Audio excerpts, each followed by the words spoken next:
Is that it? Yeah. Did you start? Did you launch? Yeah, that was the meow. Guess what? No sponsors. Just fucking cue the music. Can I give you $1 at least? Yes. Give me a buck. All right, cool. Hit it. The Joe Rogan Experience. Train by day, Joe Rogan podcast by night, all day. Yeah, we have music that plays. It's ridiculous, but it makes me feel like something's actually happening. Uh-huh. Sam Harris, ladies and gentlemen, thanks for joining me, man. This is really cool. It's an excellent opportunity. The internets are a buzz. I've gotten more response for this as far as like questions for you than I think any guest we've ever had. Oh, great. Well, I'm very happy to be here. I'm happy you're here too, man. Yeah. I've watched a lot of your videos online. I've enjoyed every one of them. And I liken some of those debates that you get into with those old Gracie in Action videos. Uh-huh. Have you ever seen those old Gracie in Action videos?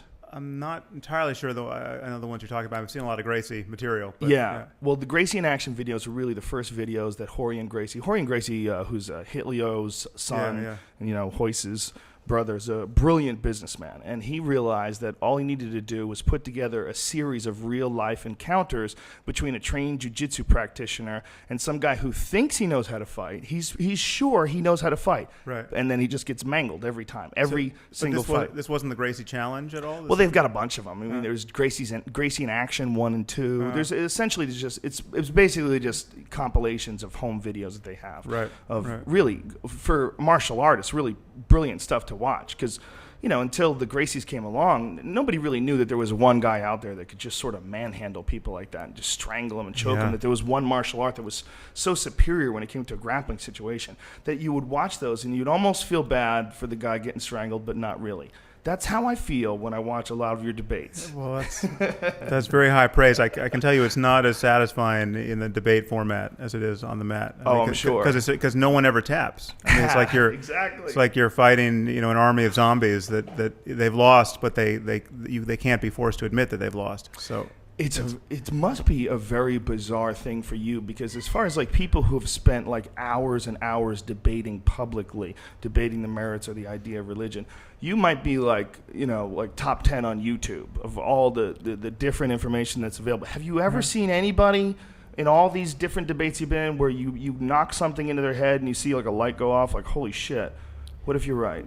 Yeah. Do you ever get that? Well, it's hard to see in real time. People are pretty good about not having epiphanies in real time in front of you, So you can see people get uncomfortable, and you can see them want to make a lateral move to a new subject, because there's a lot of one of the great strategies, or one of the less noble but effective strategies of debate is to, if you've lost a point, you don't concede it. You just kind of move on to something else and hope no one notices. And in a formal debate format, there's often no mechanism by which to for your opponent to score that as conquered ground, because you can't address each other in real time. So it's like I talk for 10 minutes, someone else talks for 10 minutes.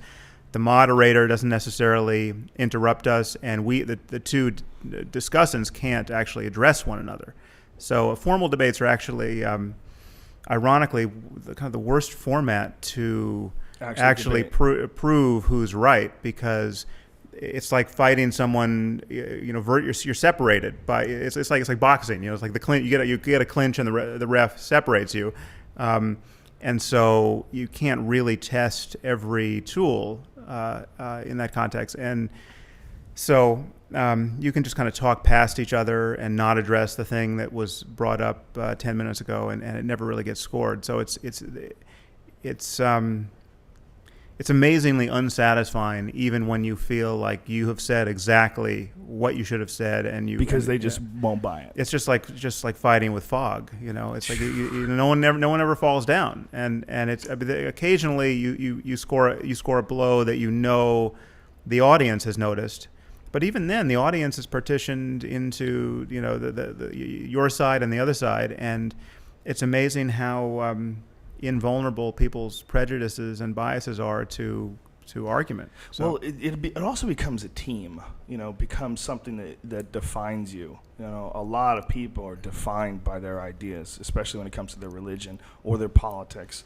They're defined by them to the point where they act within certain parameters because they think that's what you're supposed to do if you're on this team. Right. People like that for some. It's a weird, creepy desire that we have to become part of a team and defend that team. And I think that happens when it gets into religious arguments. It's like you're not just attacking an idea that someone planted in their head. No, you're attacking how they define themselves. Yeah. Well, it is. It's people's extended identity. Yeah, I'm a Windows user. Yeah. It's like I'm a Christian. I'm a Catholic, and it becomes it really becomes a big part of how they view. And if you want to take that away from them, it's like Yeah, so you can see that when you're having the discussion, it's especially obvious in a debate format because basically nobody has any hope that either side is going to change their mind in the context of the debate. They've come there to represent their views, and they've got so much invested in doing that as well as they can that they're not, even if their mind was changed, they're not going to admit it. So it's not really an honest discussion. But when you are having an honest discussion, let's say one-on-one with somebody of deep conviction about faith, you can see the kind of the emotional hijacking of the conversation on their side very quickly. It's basically like debating whether their wife is attractive or something. It's just it goes to something at the core, and it's no longer about the ideas or evidence and so it's one skill which admittedly I don't have such a firm grasp on, but one skill to acquire just as a person is to figure out how to have these conversations where you're being as rational and intellectually honest as possible, but you're actually kind of making the right jujitsu moves around people's emotional response, because it's just... Well, you do it with comedy. Well, yeah, that's what's brilliant about comedy. Yeah, but you do it with comedy. Well, I've seen you do it in yes. you compared Elvis being alive, and knowing that Elvis is alive, feeling that he's alive. It was really very funny how you did it. It was the perfect way to do it because you did it very politely. There was no name calling. You didn't get all shouty. Yeah, but that is what is brilliant about pure comedy, because if you make someone laugh at themselves or at the idea that they would otherwise defend, that actually is a visible sign that you have made contact. Because and you don't get that when you're playing it totally straight, and so the comedy is very powerful. Yeah, and also obviously you're restricted in the language that you can use in these things. Right. It's it is a fascinating sort of an exchange. It's fascinating to watch the psychological wheels spin. When people really get behind an idea, whether it's religion or whatever the fuck it is, when they really get behind it to the point where, they're not budging at all, they're not thinking at all, they're attached and married to it. Yeah. It's very dangerous, right? Isn't it? Oh, well, yeah, insofar as someone really believes something and the beliefs have any point of contact with behavior and the rest of physical reality, I think it's the most consequential thing. I think what people believe is the lever that moves most things in our world. It's politics, it's public policy, it's the laws we write and the laws we choose to truly defend, and they're all just ideas that have a certain number of subscribers. Is it possible that religion in its form is useful for some people because they're just, whether it's psychologically they need some scaffolding, whether it's to use it as a tool, not to use it to control anyone, but to use it as like a personal growth tool? Do you ever look at it like that? Well, insofar as it can be taken out of the belief space, so there's the doctrinal belief-based part of religion, which is where people are making claims about reality on bad evidence, and that's just a problem. So far as you're pretending to be certain about something you shouldn't be certain about, and then teaching your kids to do that, that's just a problem for our conversation with one another as human beings. There's all this other stuff that people are attached to that isn't inherently problematic. So they like the music, they like the buildings, they like the style, they like the artwork, they like the They like to think about certain historic figures who they have this sort of emotional bonding with. So they love the stories about Jesus in the New Testament, and all of that is. Some of that could be intrinsically good. I mean, if you get beautiful buildings and beautiful music and a reason to come together and holidays, and so I think we actually want something very much like that in secular culture, and we I think are suffering from the fact that we don't have an obvious alternative, a secular reasonable alternative to that that we can just point religious people to and say, no, how come you're not doing that? This has everything you want without the bullshit. That's very important, and if someone tried to form some sort of a secular group like that, it would quickly devolve into being a cult, most likely. Yeah, depending on it would become someone trying to fuck everybody's wife. That's right. What it would be. Well, if you had someone at the top, that comes when someone's at the top who has the eternal wisdom and is imparting it to you, and part of that process of dispensation is to fuck your wife. There's actually a story I think I had told in an endnote of the End of Faith. I knew some guys who brought out a guru from India who they just thought was just quite literally the Messiah. He was a sort of kind of naked yogi. I mean, yogi who just wore this little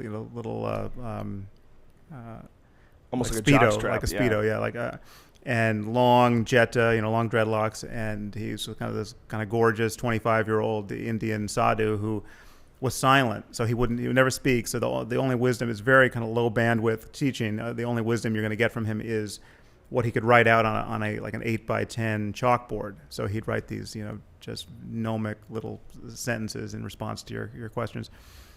And he was a really good drummer, so he would lead these kirtans, these devotional chanting sessions where he would drum, and people would get quite out of their minds and happy. And so they were just worshiping this guy. They brought him out, and at a certain point, I don't know how he must have communicated this on his chalkboard. He said he needed to start sleeping with the various, as luck would have it, the most beautiful wives of his devotees, and so he was doing that. But the breaking point came when the one guy who was his host, whose wife was sleeping with him, gave him Haagen-Dazs. The sadhu wanted to eat Haagen-Dazs vanilla ice cream with cashews for breakfast. So that was like someone gave him Haagen-Dazs and it blew his mind, and so he needed this for breakfast. So he was this guy was walking through the like the Ralph's freezer aisle at in the morning, getting a resupply of vanilla ice cream, and that was the moment. That was the final straw where he realized, okay, this guy is just that was we're just this guy's tool, and they just sent him back to India. He's like, put the ice cream back on the shelf. That's hilarious. Pack your bags. That would be the tipping point. Yeah. After fucking everybody's wife. It wasn't the wife. It was the Haagen-Dazs. That's ridiculous. So what did the Haagen-Dazs just represent? Something so silly that it couldn't be argued? It was just too obviously carnal. There was Right. no tantra. You might be doing tantra with my wife, but you're not doing tantra with the Haagen-Dazs for breakfast. Obviously carnal. Yeah. Ice cream being carnal. That's very funny. Yeah, man. I mean, I think it's just the primate instinct when any man is in any position where he's got ultimate power over a group of people. That's a terrible idea. Yeah. That's why everybody's afraid of what's going on right now was in terms of government and new laws that are being passed every day. It gets kind of spooky. It's like, how much control do you really need over people? I understand that we're in troublesome times. I understand that we're at war, but do you really how much control does the government really deserve over people? I mean, do we really need to be in the situation we're in right now? Well, I'm for the most part, I'm kind of a libertarian on this subject. I mean, I'm not. I get a lot of flack from libertarians based on the, the 5% where I depart from classic libertarianism. But like the National Defense Authorization, I just think NDAA. the principle is that peaceful, honest people have the right to be left alone. Right. If you're not harming other people, and you're not stealing from them, and you're honoring your contracts. I mean, we can define what all that means, but if you are not infringing on other people's happiness, then you should have the right to be left alone. And what that means is, we as a society shouldn't want the police to kick in the door of a peaceful, honest person to stop him from doing, from whatever it is he's doing, smoking pot or whatever victimless crime is currently illegal. And if you draw the line there, I think you get a very sane response or a very sane idea of the limits of state power. And it's it's all about mitigating harm. And keeping people safe. Now, obviously, we can only. There's a trade-off between freedom and risk. So there's a tension between, let's say, the right to privacy and finding actual terrorists. So it's like if we wanted to maximize, we're going to find everyone who's a terrorist. Well, then we would just. There'd be no such thing as privacy, and the government could read all our email and look in our windows, et cetera. So there's a tension there, and we have to keep finding the sweet spot. But it's a tension that everyone should recognize. So do you think that these new laws that are being passed, like the NDAA, do you think that that's the idea is that as the population increases, is crime going to keep up or pick up to a point where they're going to need something like this? I mean, when you think of someone being able to detain people without warrants and not even have to inform their family, and that could be an American citizen. I mean, at what point in time would that be effective? Yeah, I don't see. And again, this is not really my area to have a very strong opinion. So I would be open to any counter argument on this. But I've never seen the wisdom or necessity of infringing on our existing laws to fight the war on terror. So the idea that the people at Guantanamo, I mean, I understand that different things apply on a battlefield and in a crime fighting scenario in the States, but I mean, why people don't have the right to counsel or the right to see the evidence against them? It seems like it's crazy. If they're guilty, they'll let the truth shine on the data. Well, what always hurt is that we were always, growing up, there was always a problem with Russia, and there was always this idea that we could go to war with Russia. But there was like a really strong belief amongst people that we were the good guys, that we did all good guy stuff only. That America was making sure the rest of the world didn't start speaking German or Japanese or any crazy. But it doesn't feel like that anymore. Now it seems like as the age of information has gotten us to this 2012 date, like where we're at right now, it's so easy to get information that people are just so much more cynical about their intentions. So if you see laws like this, like what's the motivation to crack down more on civil liberties? Is it just to make it easier for them? I mean, is it to create bigger government? What is the motivation for that? Well, it is fear and some perception of the necessity of taking the friction out of the system that would keep us safe or respond to an attack or detect an attack. And it's understandable. I mean, when you think about what the president's daily briefing must look like, it's like it's got to be absolutely terrifying. And the reality of the prospect of nuclear terrorism is like once you actually just put those goggles on and say, yes, the nuclear non-proliferation is more or less a lost cause. I mean, the technology is spreading, the material is spreading. You got 30,000 out of work scientists in the former Soviet Union who are not taken care of, who have every economic incentive to not be entirely ethical. So if you feel, as many people do, that it's just a matter of time that a nuke in some form gets into the hands of terrorists, and we have a massively porous border. The joke is if you want to get nukes into the U.S., you just hide it in a bale of marijuana. I mean, it's like we can't fight the war on drugs. So the idea that we can keep everything out is pretty much a pipe dream. So when you start thinking about the idea of a nuke going off in a major American city, and forget about the loss of life, just what would that do to the world economy? It's easy to see how the paranoia ramps up. So I don't. These are obviously hard calls to make for anyone. And you're going to look. Just imagine the day after an act of terrorism, orders of magnitude bigger than September 11th. What to have to talk about the reasons why we didn't do all these things that we could have done to keep us safe. So I'm very much. I mean, I share your concerns about infringing on civil liberties, but it's just the way you look scary, at it is like it's scarier on the other side. It's scary. The threat is scarier. The threat I think the threat of nuclear terrorism is quite real, and anyone who thinks that it's not, or that's just fear mongering, I just think it's not. I mean, it's not reading the books or papers of experts whose job it is to actually worry about this. It's just not a.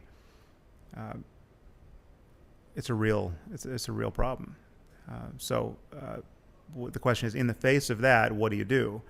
And I'm as annoyed as the thing you don't do is force everyone to take their shoes off in airports until the end of time. I mean, so like we're so inefficient in how we filter, and so yeah. I mean, it's a big problem. It's a problem actually I don't know that much about. I mean, my file on what we should do is pretty thin, but it's pretty clear that every time I'm in an airport and I see some old Norwegian lady who obviously is not a terrorist submitting to the same search as somebody who looks like Osama bin Laden, it seems like a misallocation of attentional resources. So yeah, it seems ridiculous. Yeah, it just.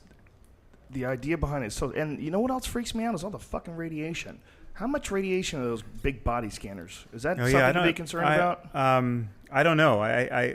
But I would be concerned that the manufacturers are not entirely candid about or even cognizant of the health effects of them. So I don't know. I mean, I haven't seen the data on them, but yeah, you want to minimize the amount of X-rays you get, but every time you go on a plane, you're getting dosed. So it's not. I don't know how it compares to the actual plane flight. How much time of your day do you think about nuclear terrorism? Because if I was as convinced as you are, it's not. I mean, it's not even every day. I put it out of my mind like anyone else. Yeah. Well, no, it's just it's. The truth is, I believe if you ask me rationally how big a risk do I think it is, I think it's a big risk. It's not a 1 in 100 risk. I think it's 50-50. Well, that's what experts like Graham Allison think in this next decade. That he wrote his book about 5 years ago, but he thought like next 10 or 20 year period, the chance of a nuke going off in a major American city was like 50-50, not 1 in 100. And no one really criticized him for that. I mean, people kind of a panel of experts I think came up with 30%, right? So but again, you're not hearing the people say no, it's 1 in 1,000. 30% is terrifying. It's terrifying, and yet I don't feel that I don't really live with that piece of software humming on the hard drive very much. I mean, I haven't integrated that into my sense of daily risk, so it's not entirely. I haven't responded entirely rationally to that information. But with all the different books that you've written about religion and all the different debates that you've gotten into with people about it, I mean, you can't have a rosy view of how this is going to turn out. Do you? Well, do you think it's possible that the human race can pull out of this crazy dilemma we're in right now and move to the next level? Yeah. Yeah, for sure. I just don't. The truth is, I actually don't think in terms of optimism and pessimism very much. I think I'm by default, I'm slightly pessimistic, but you gotta live life, and we all are just sort of trying to find our way toward the high points of well-being, and I think culture can change quickly. It's easy to deny how risky our situation is, and I think that we shouldn't do that. But it's also easy to overlook how quickly we can get our act together. And so when you look at just how, I mean, the example for me is the change in views of race in the United States. I mean, when you roll back the clock even 70 years, there was just the level of racism in this country was just unrecognizable. It's not that racism isn't still a problem, but people were being lynched. And there would senators would come out and get their photo taken in front of the dangling body. I mean, it was just insanity. It's amazing when you think of how little time has passed since then and now. Yeah, that is a very good point. Yeah, racism probably is the one thing that we've made the biggest amount of progress. Yeah, yeah. As far as culturally, yeah. And it's undeniable progress. It's progress of a sort that it's very hard to picture what would cause us to roll that back. I mean, it feels like those are gains, kind of just gains in terms understanding. That we can't lose. Well, I don't think we've fully felt the impact of the internet on culture either, because the first couple generations who grew up exclusively with the full access to information like that, they haven't really reached adulthood yet. Yeah. And once these kids that grew up with the internet their entire life and constantly having access to new ideas that aren't, not regional people that they have to talk to, people in their neighborhood, people in their state, but instead being able to talk to people all over the world and watch a lot of your shit online, watch a lot of different lectures online. I mean, there was nothing like that when we were kids. The impact of that generation, I think that's going to be pretty substantial. When the kids now, I think that's going to be the next big leap of cultural evolution, the internet kids. When they become adults and start running shit, I think it's just the attitude online. It does not mirror the attitude that's expressed in laws and the ideas that people have about our society. Yeah. I'm a little worried. I think it can go either way there. I think the internet enables two very different and antagonistic processes. On the one hand, it allows you to cancel bad ideas very quickly. It's very hard to lie about yourself or about anything given access to information. So that's very good, and it connects people, and people can see how other people live, and so it's all of that breaks down barriers between people. But it also amplifies certain voices in a way that never would have happened before, and they're just terrible voices. So, for instance, global jihad, the phenomenon of exporting Al-Qaeda-style Islam to the rest of the world, more or less without friction, is entirely an internet phenomenon. I mean, it's very hard to see that happening the way it has in the last 10 years without the internet. And we have any crazy person with his crazy idea can create a little subculture on the internet, and you have this walled garden where people can just talk endlessly in a very self-confirming way, whether it's certain conspiracy theories or just racist racist subgroups, whatever, and that you just get in there and you never get out, and you find enough people who are echoing back your bad ideas that you and you never. The other problem is you never meet these people. Yeah. And then also the role of anonymity online, I think, is pretty destructive. I mean, if you've ever read a YouTube comment thread, which I'm sure you have, it's just the most poisonous. It's lunacy. amazing. Yeah, it's amazing. It's if you ran into people like that in real life, you'd want to have a sword. Yeah. You'd want to just be hacking through them everywhere you went. Yeah, I don't know. I see your point. It makes a big. The anonymity makes a big difference in having a lack of any sort of repercussions for shitty behavior. That's not natural for humans. It's not natural for humans to be able to affect each other with ideas without social cues, without feeling the emotions of someone whose feelings you're hurting, or to be able to do it like this is just so cunty is what it is. And even it's not even just internet comment threads or even anonymity. I find it with email. It's like everyone's. This is now trivial to point out, but everyone has sent the email that they shouldn't have sent, and watched this even a very good relationship unravel based on the fact that you're not being modulated by facial cues when you're dropping these bombs on your friend or your brother or whatever, and it escalates. On the other hand, it's a good way to tell someone they're fucking up without having to actually to get all the information in one place.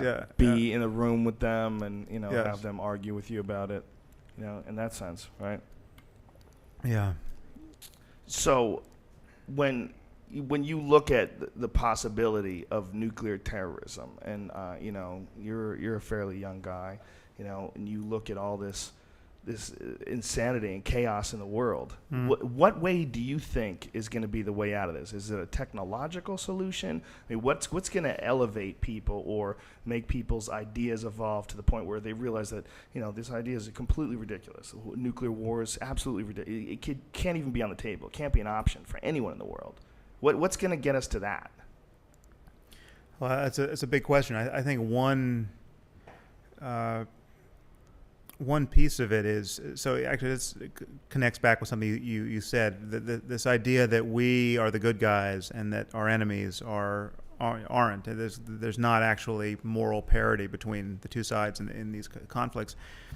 I think that's still true. Guantanamo Bay can make it as bad as you want it. It's still true that we're the good guys in this particular conflict. And now, I wish we were better than we are, and there's obviously some bad guys on our side in any given moment. But I think the one thing we have to get past is the kind of moral relativism that you tend to hear from the left, and I'm very much on the left in almost every respect. But this disempowering idea that we so, for instance, to talk about nuclear bombs, we should. What gives us the right to have nuclear bombs? If we are going to have them, Iran should have them. We have no argument to keep Iran nuclear free if we keep bombs ourselves. Well, we're very different from Iran at this moment. We're not. Our president doesn't get in front of the microphone and say that he's going to wipe out, turn a country into a lake of fire. And he's not waiting for the Messiah to come back and rapture everybody. Now, if we had a sufficiently crazy president, well, then all of a sudden we would have a similar liability. But we're not prone to use nuclear bombs in a flagrantly crazy, apocalyptic way. And we don't know, from everything Iran says, they certainly seem capable of being just as crazy as we could fear. And so that's a difference that we have to just acknowledge. And so it matters who gets the bombs. And if people who are quite zealous to die, people who are literally happy to set off the bomb in their laps just for the pleasure of setting it off, that's a very different kind of mind to be engaged with, and it raises the stakes. It's not these people are not rational. I'm not saying the entire Muslim world fits this description, but there are people who are not rational actors based on their ideology. I mean, they want to get to paradise. They think you win if you blow the place up at the right moment. And the moment you take on board that certain people actually believe that, then you have to play a different game with respect to the risk that they pose. So what we should do, I think we need to, one, acknowledge that there are very different moments of tension in this world. Those where we're dealing with rational actors, and those where we're dealing with either completely irrational actors or actors where they have an ideology that's motivating them to do things that should be unthinkable. Well, I completely agree with you that we have to be aware of religious zealots, and we have to be aware of crazy people willing to blow themselves up. But you got to wonder why they're mad at us in the first place. And I agree that for the most part, I think our idea still sort of holds that we're the good guy in comparison to the rest of the world. Mm-hmm. Does that mean you have to be a certain amount of evil just to keep up, just to compete? I mean, is that what's fucked up with our foreign policy? Is that why we go into places like Iraq with false information about weapons of mass destruction, where there's a clear motivation to get in there? Right. I think Iraq. I mean, I'm not going to defend Iraq. That I think was a stupid war to fight. But going into Afghanistan, that just ended. You know what I'm saying? I mean, that's. But look at Afghanistan is the clearer case, because we really, I think, had to go in after September 11th, and so you think we had to go in to control Al Qaeda? It was rational to go in and try to kill Osama bin Laden and the rest of the people who brought us September 11th, and we September 11th to some degree was a price paid for never having dealt with these people in the first place. I mean, they when you listen to the chatter on their side about how we were a paper tiger, that they could blow up the coal, they could blow up embassies in Kenya, they could we got bombed in Lebanon and we just left. I mean, so we were scared of conflict after Vietnam, and that was noticeable to everyone on their side, and so to some degree, this problem was just getting bigger and bigger and bigger. And when you ask, it's possible September 11th happened because we didn't invade Iraq earlier, because we didn't go into Afghanistan earlier? Well, no, we didn't deal with the threat of jihadi terrorism earlier. But weren't they upset in the first place because we have troops on their land? Well, you got to be precise about exactly why that's offensive. It was when you look at why Osama bin Laden and the rest of Al Qaeda were upset. It was not a nationalistic concern of we're proud Saudis and it was Holy Land, right? This was a theological grievance. I mean, Osama bin Laden was already out of sorts with the Saudi government at that point, and he's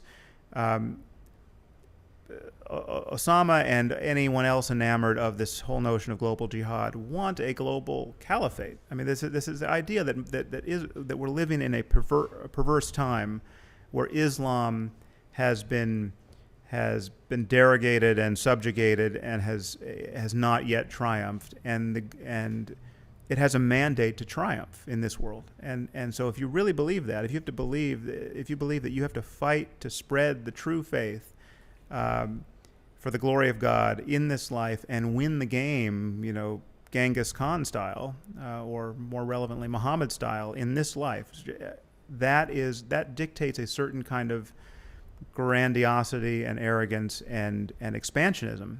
And people like Osama bin Laden really believe that.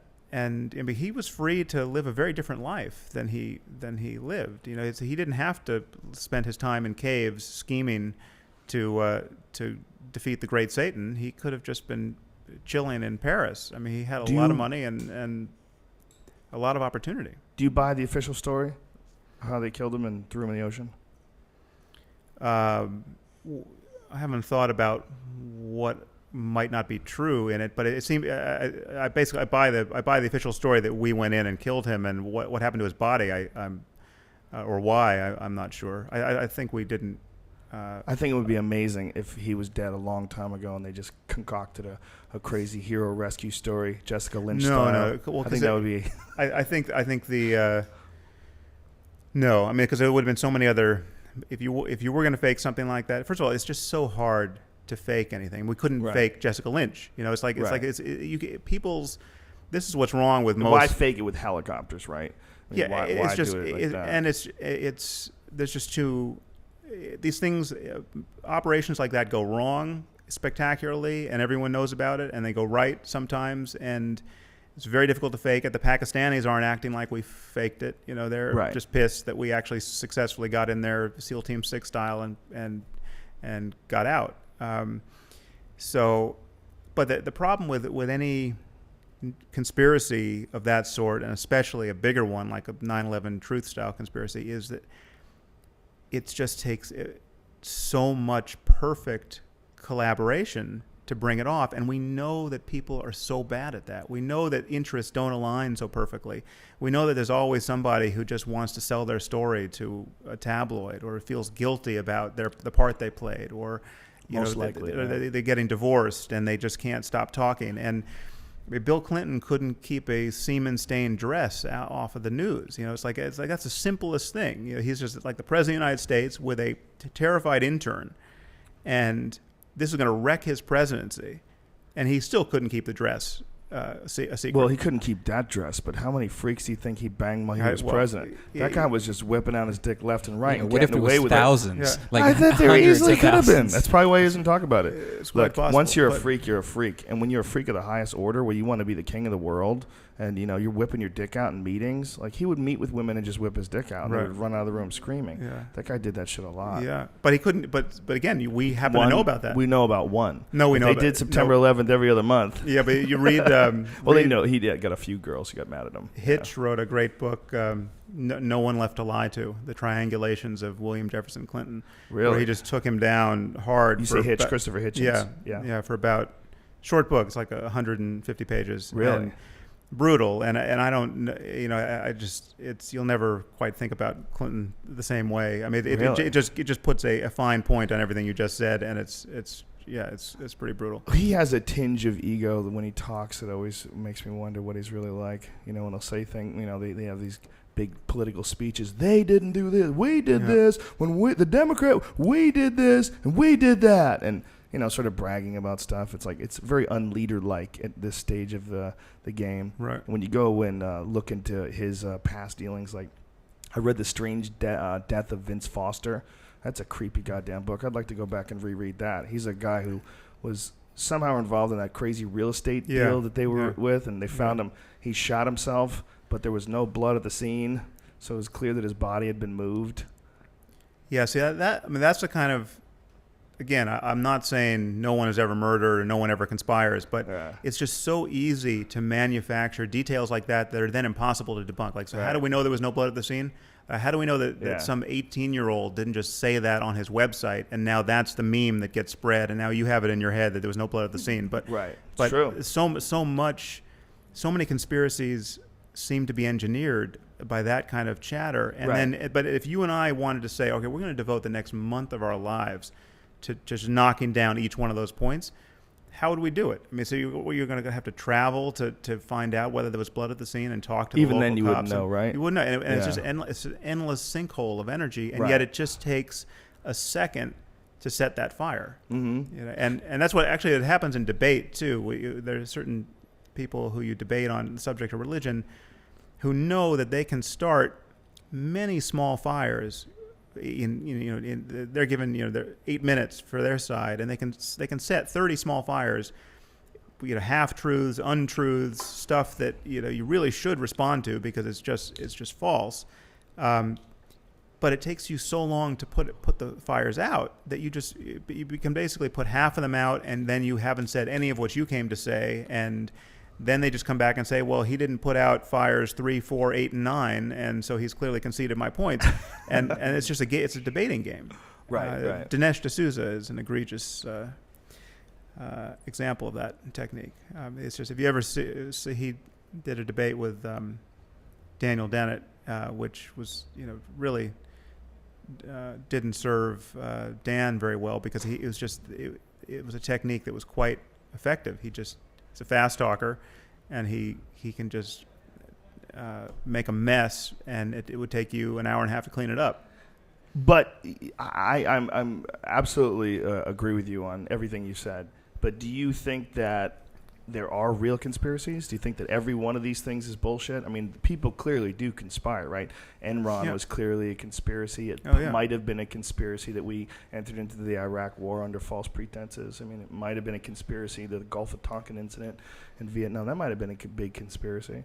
Yeah, there's no question that from time people to time, conspire, right? Powerful people get into some star chamber and twirl their mustaches and conspire. I think that probably happens, but it's just hard. It's hard to bring it off, and you should never assume that's the case. And I mean, there's an adage on this subject that you never ascribe to conspiracy what can be explained by incompetence or something like that. And it's just so obvious. The incompetence factor in many of these situations is so high and so obvious, and as it is almost everywhere. Yeah, and especially in government. And with September 11th, it's just. I mean, it's just the crushing variable. It's just we're not prepared to deal with that kind of problem. And anyone who thinks this was a conspiracy thinks that at least hundreds, probably thousands of people woke up one day, perfectly normal people at the FAA, people in the military, people in government, woke up. Perfect psychopaths willing, with a clear conscience, to murder 3,000 of their innocent neighbors, and not just this wasn't Tuskegee, this wasn't the poor and disenfranchised and of a race that you're not fond of. This is, these are some of the most powerful people in our society just blown up one day, and all of this was perfectly tuned to leave the person at the top of the conspiracy, presumably, George Bush, sitting reading My Pet Goat when the whole thing kicked off. I mean, it's ridiculous. It's like, and then as a pretext to go into Iraq, first of all, it would have been so much easier to think of a pretext to go into Iraq, but why make it look like that we got bombed or attacked by Saudis and Yemenis and Egyptians, which in fact is what it looks like. So you're saying as a motivation to do I mean the general that idea we did it on purpose so that we could go to war with Iraq. Yeah, I mean, if you're thinking about the sort of the false flag operation thesis that we wanted to go to Iraq and steal their oil, but then we're perfectly evil and perfectly Machiavellian and could bring this whole thing off without any leaks to this day. 10 years hence, no one has come forward and said, this is the part I played in and I feel terrible about it. And yet we botched it in these huge ways where we had to go to Afghanistan before Iraq, and we really didn't want to go to Afghanistan. No one suggests we actually wanted to be running around Tora Bora fighting the Taliban. And we go to Iraq, that worked out well. I mean, the idea that was the easiest way to get their oil is crazy. It would have been far cheaper to buy it. But it's just, it makes no sense. Isn't the argument, though, that we wanted to control Iraq? I mean, that we wanted to take over and control their oil, which we kind of do now, right? I mean, but we wanted, so if we just wanted to go into Iraq, to create let's buy the idea that people conspire and that actually certain people in our government are willing to run a false flag operation so that we can go into Iraq. Okay. What would you have done? You would have shot down one of our planes over Iraq, and which, I mean, we wouldn't even have needed that because Saddam was shooting at our planes. We had a no-fly zone in force for 10 years, and Saddam the war wasn't over as far as he was concerned. He just kept shooting at planes. He didn't hit any, but let him hit one, and then we would go in. But it just killing 3,000 people in downtown Manhattan, people who are well connected, who and sending the global economy into a tailspin, it just doesn't have the right shape of it. I completely agree with you that it would take way too many people to plan it out, most likely. And when I look at it, I just see someone's going to tell. There's just too many things that have to be coordinated. Too many people are going to start talking. I agree with you that it's much more likely incompetence. But there was definitely a motivation to go into Iraq. They wanted to go into Iraq already. That's something they had been planning on even before September 11th, like looking for motivation. So it's possible, right, that this incompetent government allowed this attack to take place and then they capitalized on it. But what was their motivation to go to Iraq in the first place? If they weren't going over there to try to control the oil, then why were they so desperate to go to Iraq? Because it was pretty clear that they wanted to. Well, I think, and again, to some degree I'm talking out of my depth here because I'm not really like a policy guy, but the argument which was made publicly at the time by many so-called neocons is that Iraq was the perfect test case to create a vibrant democracy in the heart of the Arab world. I mean, this is a basically educated population. We completely underestimated the level of sectarianism there. But again, is easily ascribed to incompetence. I mean, we were sending in 23-year-old friends of Bush with no expertise at all just because they were the nephew of somebody who had donated to the campaign, and all of a sudden these people are in charge of some major piece of the machine of how to create a democracy in Iraq. I mean, the level of to read any of those books about what we did in Iraq is to just, above everything else, just to come face to face with a shocking degree of incompetence. So we're the good guys, we're just incompetent.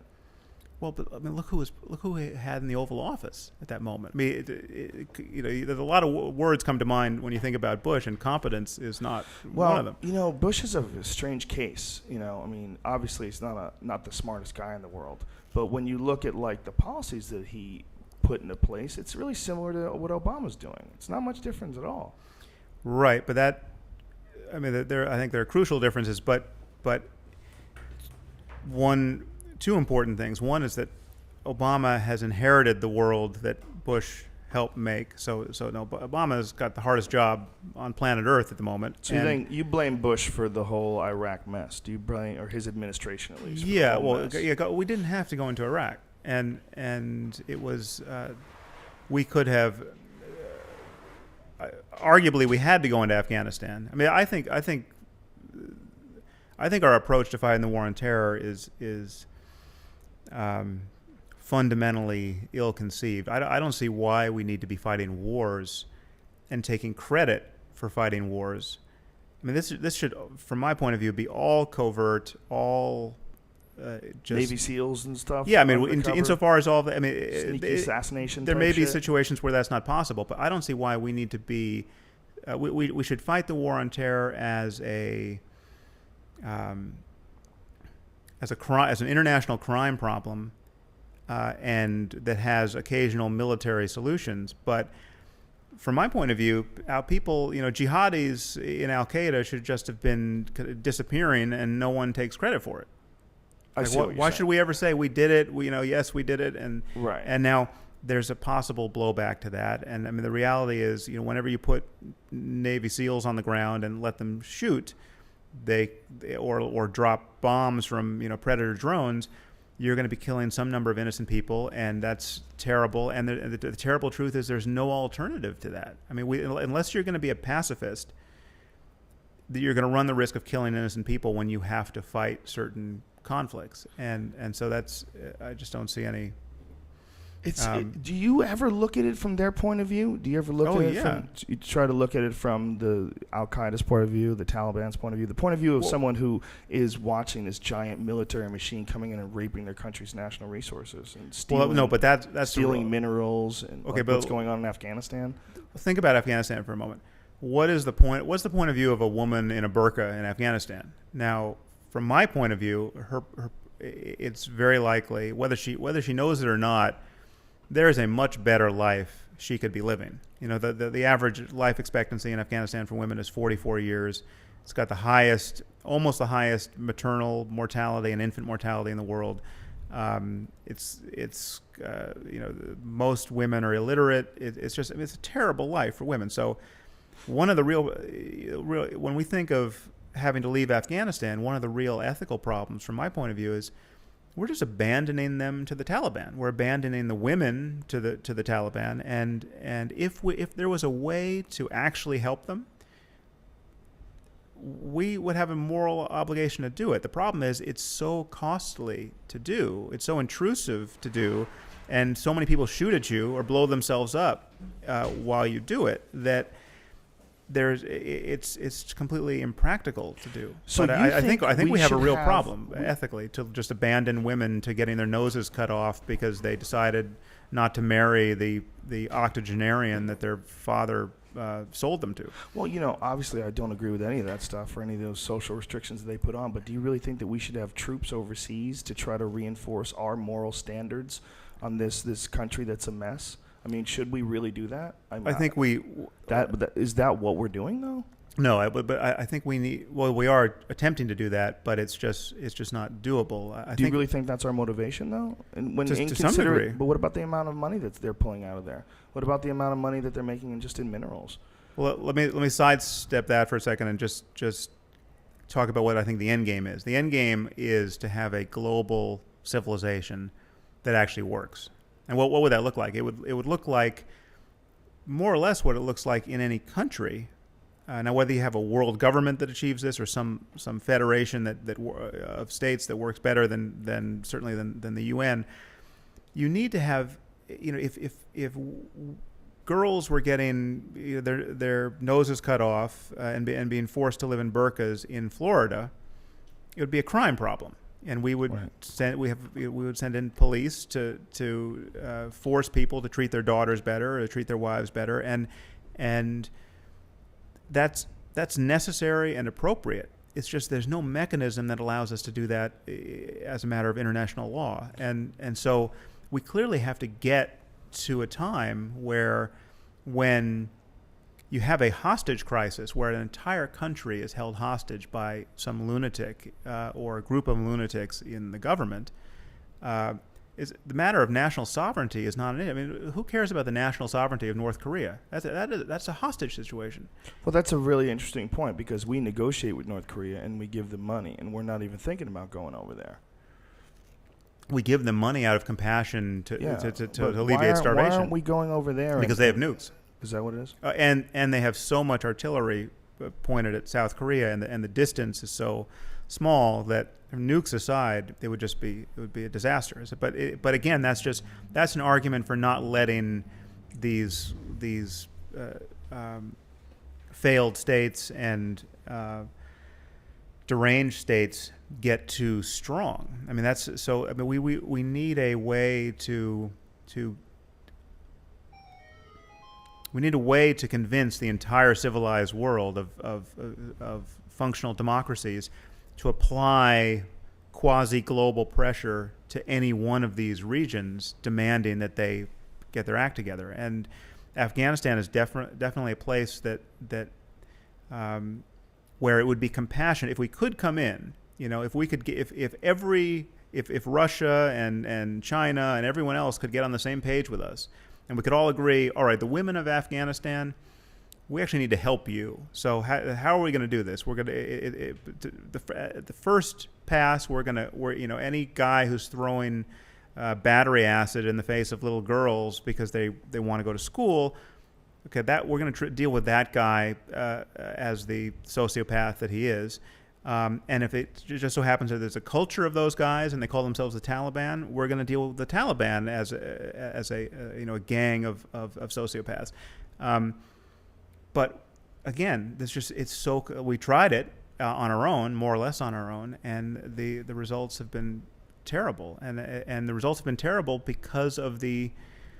largely because of the role that religious thinking plays there. I mean, you burn a Quran by accident, and basically the war is almost over and well lost because everyone takes to the streets and begins killing people.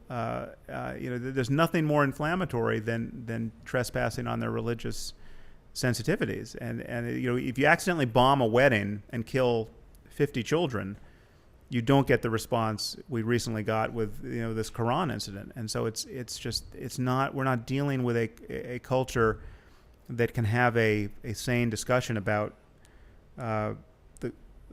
the proper goals of human life and how to safeguard human happiness and So in your mind, we need to be the police of the world. We're the only ones who know what's right. We're the only ones who are going to enforce it. We're the good guys, and so we need to go over there. America, I guess, the military-industrial complex that runs America. I mean, what is it? No, it's who's we? We is just look at, again, take one piece that you agreed on. Are the gains we've made socially and culturally and morally around racism. So we're at least seeing the daylight on the subject of race in this country. Now, so then we have the benefit of a kind of a running start ahead of South Africa, and we see they've got their apartheid thing going on, and it takes us a while, but we begin to apply pressure to them, boycotting trade with South Africa or blocking trade, and that has an effect. Now that's if you could get the entire world on the same page on each of these questions. I mean, so the treatment of women is even a bigger variable than notions of race, because here you're talking about fully half of the human population. So wherever they're treating women terribly, that's and systematically, not by accident, but because there's some ideology that women can be treated terribly. That's a human rights problem that every society that has a robust conception of human rights can figure out how to apply pressure to. Now, stopping trade may not be enough, and then you have all of these other secondary effects of when you apply sanctions to a country, then women and everyone and kids and everyone else suffer, and so it's such a blunt instrument. We don't have good tools to deal with these problems. I could see it as a justification, one of many, as to why a part of the world was run by bad people with bad ideas. But I don't think that's the motivation to go there. I don't think that's the main motivation to go there. I don't believe that the Army would act that way, that they would spend so much money to go somewhere to save some women. I don't buy it. Well, I'm not saying it's the only motivation, but it's... But it's one that you think is being a primary one. Well, again, I just would have to focus on any specific conflict we're talking about. But when you ask yourself why... There are soldiers who have done multiple tours of duty in Afghanistan and feel committed to the project and feel reasonably good about what they've done. Why do they feel that way? Why don't they get up every morning feeling like they're completely wasting their life and taking massive risks for no reason at all? Well, I'd have to interview each individual one to find out what their motivation was, but I look at Afghanistan as a giant money-making effort. I look at how much money they're making in minerals, and I don't think they send tanks to save women. I don't believe that. It's not a money. It's the most these two, Afghanistan and Iraq, have been the most costly things. For the blunders we've made for the American people, but aren't huge military companies like Halliburton and people that rebuild these places and people that contractors. There's a lot of money being spent, right? Well, yeah, their companies make money in times of war. Yeah, I mean, so the people who make bullets make money when they get to sell bullets. But in terms of the cost to our economy in general, and the cost to and the cost in the lives of the men and women in our military serving over there. I mean, so everyone who none of the soldiers are extracting wealth from the ground in Afghanistan or extracting oil and yet when you hear them talk about their experience, what you don't hear is a litany of, we never should have done that. That was a complete waste of time. I can't believe that our government has done this. Wow, that's not true at all. I hear a lot of people online that are soldiers, former soldiers, that have a lot of those stories. No. There's some of that. I mean, you can't say you never hear. I'm not saying. But it's not all of what you hear. What you also hear is an experience of really trying to building schools or building infrastructure and really trying to help a democracy grow in these places. Now it is such a thankless job, and I mean don't mistake me for being optimistic or at all sanguine about what's happened in Iraq and Afghanistan. I think it's been a disaster, and but you think ultimately it's a good idea? No, Iraq, no. Afghanistan, I think it was absolutely essential that we do something. Now, we did it badly from day one, committing far too few troops and letting our proxies do it for us and do it badly, and Osama bin Laden got away. But you see it as a war of culture. You see it to get bad people out of control of a country, that they could potentially be dangerous to us. It was worth the preemptive strike. Well, again, let's just sort of talk about the big picture. If you're a pacifist, you think we should never do anything like this. You never pull out a gun and start shooting or threaten to shoot because nothing is worth killing for. Now, I'm not a pacifist. I think if we all took a Gandhian response to these problems and just got on our Facebook page and made a lot of noise, that there are certain enemies we could have and do have who will just inherit the earth. I mean, so the thugs will win in that case. Gandhi's nonviolence worked against the British because the British were the British and they had enough of a conscience not to just kill everybody. It wouldn't have worked against Hitler, and Gandhi actually knew that. So, if you're not going to be a pacifist, then the question is just, when do you pull out the guns? And we can then have an intelligent discussion about whether it made any sense to pull out the guns vis-a-vis Iraq or Afghanistan, and then it's just a pragmatic question of when you do it and how it's best to do it. But so I can agree with that. I can agree that we need guns because they're bad people in the world. We need an army. We need a military because they're bad people in the world. But then when you look about our actions that define what our purpose is with this army, look at our two main campaigns, Iraq and Afghanistan. You've admitted they're both complete fuck-ups and disasters. So if that's the case, how do you think the rest of the world would look at us? Why wouldn't they be upset with us? It seems to me that these campaigns have done far more to hurt the way the rest of the world wants to treat us than anything else we could have ever done. Going to these places and blowing up buildings and killing how many hundreds of thousands of innocent people died in Iraq, and how many people are dying every day in Afghanistan? Do you think about the numbers that have been piled up? Just the actual raw statistics as motivation for these people. Well, I think it's had, paradoxically, it's had both effects. It has, because you look at, if we didn't go into certain situations, so it's like when Libya was kicking off, the resistance was desperate for us to come in, and we looked at the kind of the mealy-mouthed approach we took, just sort of letting our allies to take the lead.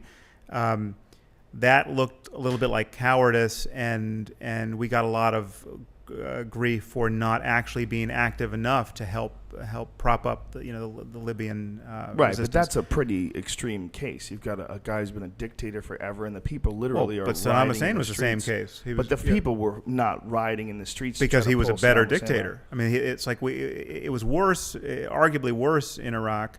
There were more reasons to go in. The people were. There was every expectation that the people, enough of the people were ready to be rid of Saddam that we could have been greeted as friends, and yeah, it was a disaster because mainly because we underestimated the level of sectarian violence that was going to begin the moment we took the lid off, and I mean, again, that's just incompetence. But it's not. It's like, so when you have Sunni Muslims who are going to blow up a Shia mosque. People didn't even know about that before they went in, did they? Well, a lot of people didn't, but we didn't even know the difference between Sunni and Shia. Yeah. I mean, you had there's bloopers of our White House press conferences where they're getting people's affiliation wrong and not even thinking they're interchangeable. Do you think that these debates that you've had with all these like fiercely religious people, have they given you more of a pessimistic thought or idea on how we need to handle people in other parts of the world where their entire cultures are run by religion? I mean, do you like lose a bit of hope for rational conversations to the point where you're like, you know what, you have to engage militarily. There's no other option. So you're never going to get by with debate. You're never going to get by with rational thought. You're never going to get by with reason. You're talking about cultures that want to murder you for burning some pages accidentally. You're talking about a culture that wants to murder you for drawing their guy. Right. Yeah. Well, I think it's not partitioned so easily by state, but I think I view it as kind of concentric circles. So again, we're talking about Islam here for the moment. You have this sort of the center of the bullseye of doctrinal, crazy, global jihadist Islam, where, yeah, I think, Al-Qaeda and Al-Qaeda-like thinking, that's just a deal breaker. I mean, so we're at war with that subset of the Muslim world, and they are. I mean, it's not our idea that we're at war with them. They're at war with us. They endlessly talk about it. We're innocent. We've done nothing. We have done. They are running a very different game in their heads. It's not about land. It's not about the Palestinians. It's not about. It is. They're living. They've got these 7th century or 14th century goggles that they've looking at the world through. And if we pipe Baywatch over on the satellite dish, that's an offense that they're willing to die for. I mean, it's a very different game they're playing. You've got to imagine what it's like to really believe in paradise. I mean, to really want to get there, to know that if you blow yourself up killing infidels, you're going to get there and you're going to get everyone you love there. I mean, there's just this velvet rope in front of paradise, and you're going to walk right past because the angel's going to lift it up for you. And the way to get there is to be a jihadi. You know, it's like it's the ultimate. It's like being James Bond, who's going to get 72 virgins in paradise, and you have got no other problems in life you need to worry about. You don't have to worry about getting an education or getting a job or making it work in this world or building a civil society. You just have to play your side of the game right and die in the right circumstances. But how many of those are there? How many people I think there are enough. Talking about? Well, I think there are tens of thousands of people who went to training camps in Afghanistan. So again, so the concentric circles. So the center of the bullseye. Let's say that's 0.5% of the Muslim world. Okay, which is a tiny. So whenever you 0.5% is 1% of humanity is schizophrenic. I mean, so 0.5% is a tiny segment of any population. There's no idea so crazy that only 0.5% of Americans believe in it. You know, if you ask people, flat Earth. Yeah. So you're going to get more than 0.5%. It's just so, but even 0.5%. What is that? It's like, it's millions of people who are just the diehard of the diehard. Now, there's 1.4 billion Muslims. So you think it's possible that 0.5% of them? Oh no, I think it's worse because let's say there's potentially a million jihadis, right? I think it's probably worse than that, but let's say really. Yeah, but let's just say it's you. But when you say define it, you mean guys who are willing to become suicide bombers? Yes, more than 1 million. Well, I think that wouldn't be a crazy guess. I mean, I have no way of knowing apart from the fact that there's like in every Muslim country it's 10, 15, 20, 30, 40, 50, depending on the country, up to 70% who think suicide bombing is a good thing. Wow. Right, so it's not. These are when you run the poll in which has been done by Pew and other organizations, and you start asking people, do you think suicide bombing in defense of Islam is ever justifiable? And there's yes, sometimes, rarely, and never are the possible responses. The number of yeses and sometimes gives you if not a majority, a significant minority of every Muslim country. I mean, even in the UK, you would get something like 20-25% of young Muslims thinking that it's justifiable, and you'd get that immediately after the suicide bombings in London. I mean, these polls have been run. Do you want to live under Sharia law? You get like 30% in the UK among Muslims 18 to 24. Now, so one question is, do people actually believe what they say they believe when you are taking a poll? And what does it actually mean to say yes to that? How does that inform your life? So let's just dial it all the way down to 0.5%. Okay, everyone else is just bluffing. 0.5% is still, with the spread of weapons of high yield. Whether it's nuclear weapons or biological weapons. 0.5% of any significant population, it can do a lot of damage, and so it's something that, and we have to win a war of ideas ultimately, and we have to discredit these ideas so that the next generation doesn't find it so easy to believe these things. But how do they accept us? How do they accept anything, any real solution coming from us when they know what we did in Iraq, when they know what we did in Afghanistan, when they know what a fuckery we've made out of the whole thing, when they know how much rampant corruption there is, when they know how much missing money there is? How do they ever look at this as anything other than a money grab? How do they ever look at it as like, oh, these are the Americans, they're going to teach us how to live? How could anybody accept that? Well, it's not, but when you look at, again... It's just necessary? It doesn't matter how they accept it? We just have to do it anyway? When you're talking about the center of the bullseye, these people are truly unpersuadable. There was nothing we were going to do that was going to get Osama bin Laden to say, I had you guys all wrong. This is, we're friends now. I mean, that's so I think a certain percentage of people are unpersuadable, mm-hmm. and the force or the threat of force is the only game to play.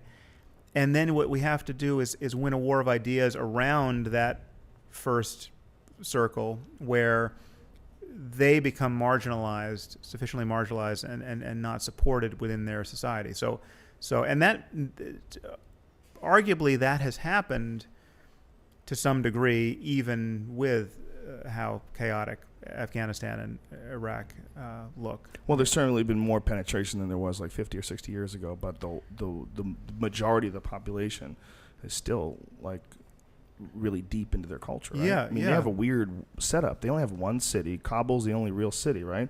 And Afghanistan is just filled with like tribes, right? Essentially. Yeah. I mean, I haven't been there, so I'm again speaking. Yeah, I've only read third hand, but a bunch of and heard McCain talk about it, where I believe one of his quotes was that it's run the same way as it was when Alexander the Great was around. Right, and some of that tribalism isn't strictly a religious problem. So tribalism is a problem, and religious tribalism is a problem, and these are any ideology that fundamentally divides one group from another and prevents them from recognizing their common humanity is a problem. And so not all of that's religious. Some of it's racist, some of it's tribal. But the role that religion plays in confounding this our best intentions, even if we only had our best intentions and they were not mingled with our worst intentions, even if it was not about, even if we would just go into Rwanda to help people, even though they don't have oil and we got no national security interest, but they take out the machetes and start killing their neighbors, and we're going to put our lives on the line to just stop the violence. It's the problem is it's just that there's no elegant way to do it.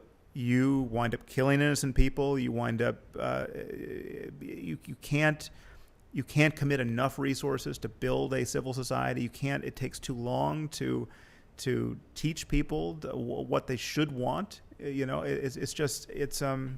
So you sort of reconcile. It's a hard problem. You sort of reconcile our military actions. You reconcile the corruption, all the fuck up. You say all the fuck ups that they are what they are, and there's nothing we can do about them now. But what's important is we keep these crazy people from developing nuclear bombs and from attacking us, because the very real possibility of nuclear terrorism to you is far more important than whatever mistakes or corruption has been, has that we've put out as a country that have gotten these people to have this sort of a perception of us.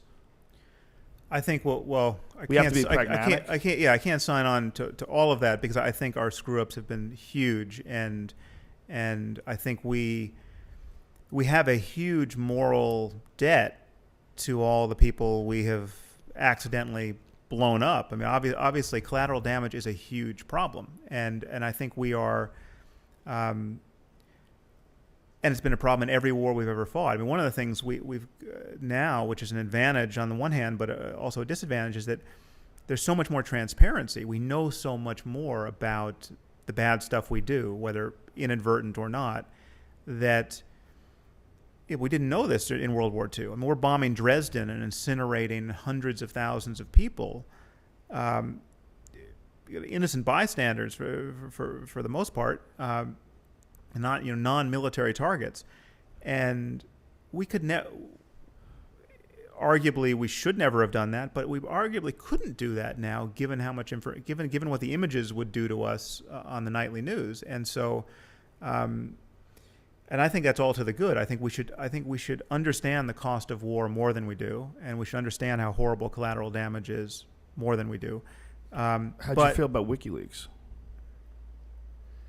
Well, I think Assange is just he's a cult of personality. He's a creepy bastard. So it's hard. It's hard to. I mean, I like transparency. I think the journalistic aspect of it to some degree was legitimate, but I think it's also, if you're going to release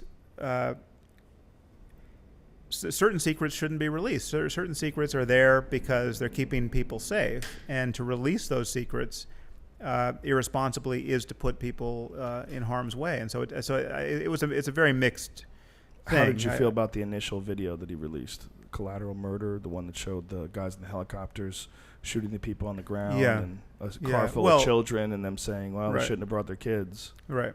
Well, the thing that's horrible about that is and horrible, but maybe inevitable, is that we're just not wired to kind of understand the consequences of our actions once we can fight war remotely.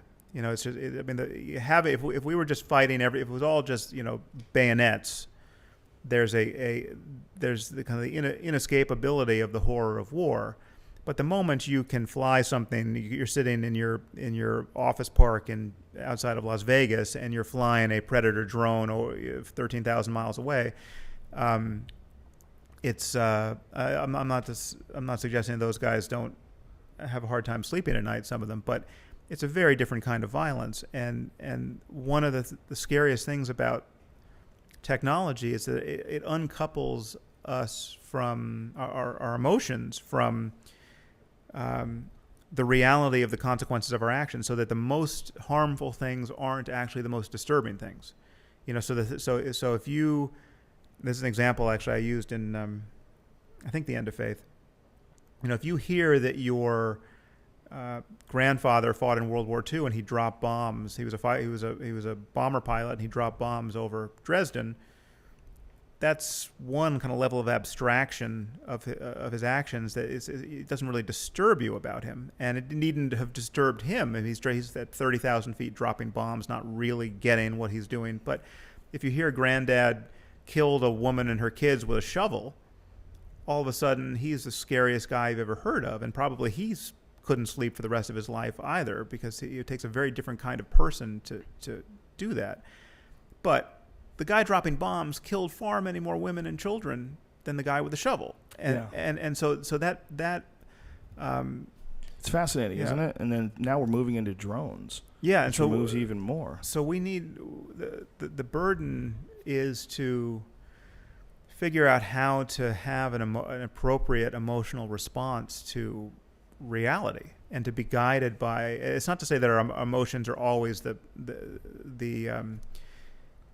perfect guide. I mean, there may be ways in which we are wired to have a strong response to something that we should just get over, and we're not wired to have an appropriately emotional response to something that really is a massive danger. And so our perception of risk and our perception of harm is not what it needs to be for us to make intelligent decisions and compassionate decisions in these kinds of conflicts. Did you agree with the video being released? Did you think it was a bad idea? For morale, for it's hard to separate that from everything else that has happened. But as far as WikiLeaks, you mean? Yeah. So I think WikiLeaks. Truth is, I don't even know the ultimate consequences of WikiLeaks. It would just matter what the consequences actually are. Isn't transparency good? Yeah, but up to a certain point. But do I think Obama should be forced at his next press conference to just share his White House briefing with the world? No. I mean, I think there are certain things that I understand that he and people like him need to know that I don't need to know, and if I knew and blogged about it, I would be harming our national security. So yeah, no, I'm not for the just unlimited distribution of secrets. Yeah. So you allow them to have certain secrets just for national security? Well, it's just clearly they need that. Yeah, absolutely. They absolutely need that. We would to be what paralyzed. Level? I agree with that 100%. To what? Yeah, sure, absolutely, right. If there's bad guys, but to what level? Like at what point? How do you? That's where it's weird. How do you make the distinction? How do you decide that they shouldn't be able to have certain secrets that may in fact be damaging to American civilians, or we might disagree with it. It might change the way we feel about a president or our policy. It's probably not that complicated, though. You don't think so? No, it's probably pretty basic. It's probably like, all right, we should definitely not tell them about where nuclear warheads throughout the United States are located everywhere. Yeah, you would think so, but I think it's a lot more complicated than that. Yeah, well, again, there are trade-offs between some of these things where it's just it's hard to really be satisfied that you've hit the right answer, because so for instance, going through security in the airport, there's this issue of fairness, and there's this issue of intelligent use of attentional resources. So the fairness would say, yes, frisk the 75-year-old woman who looks like she just got out of her evangelical church, just as much as you frisk the guy who just prayed on his knees to Mecca before passing through security. It's only fair to be blind to those otherwise salient differences between them. But it's stupid, too, when you know that the person who's going to blow himself up on the plane is a jihadi and not an ordinary-looking old woman. So, again, what are the consequences of being starkly unfair? Where you just profile nakedly and say, yes, without apology, we profile. If you're Muslim, we are going to subject you to a harrowing search at the airport because we're worried about your brothers. We have to find a balance. We're struggling to find a balance between those two things, and I think we're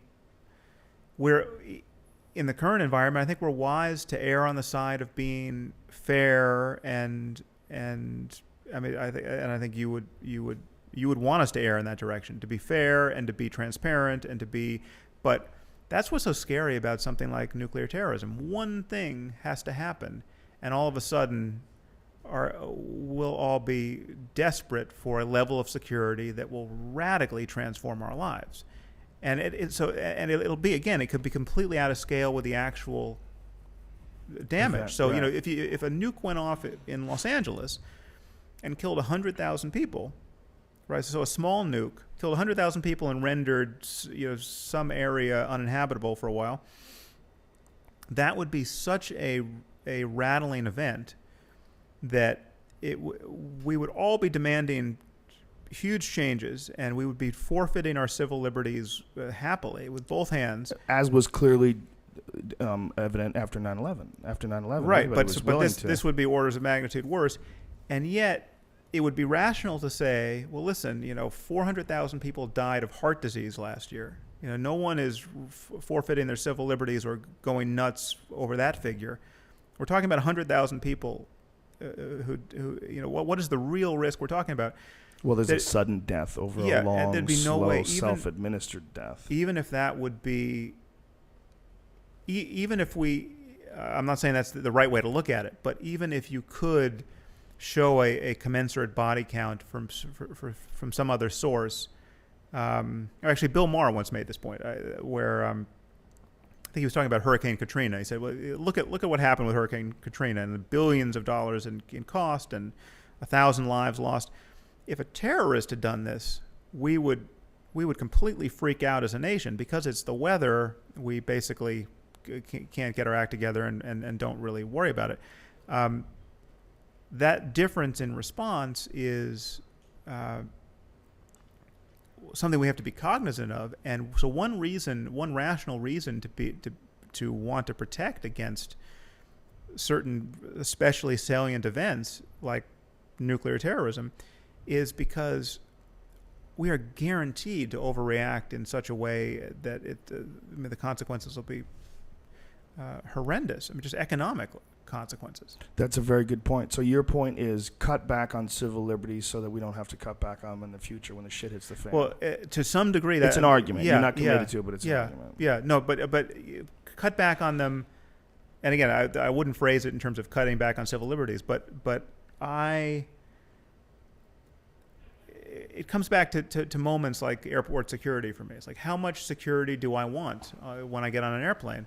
I want intelligent security. Now, and I also want fairness, and I'm willing to put up with a certain level of inconvenience to know that basically this is being done sanely. Now, do I want huge inconvenience? Do I want to be bombarded with X-rays? Do I want to, do I want to have to take my clothes off every time I get on a plane?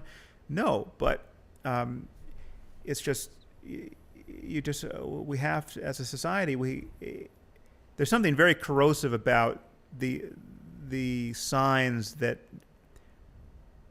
these efforts are ineffectual and not being done intelligently. I mean, if we could all just see an airport security protocol that just looked right, where it's just, then I think everyone would understand why we had to do it. But it looks so wrong and it feels so wrong, and doesn't feel like it's improving. It's just it's not like they're figuring out the system better, and this is an easier way to do it, less intrusive.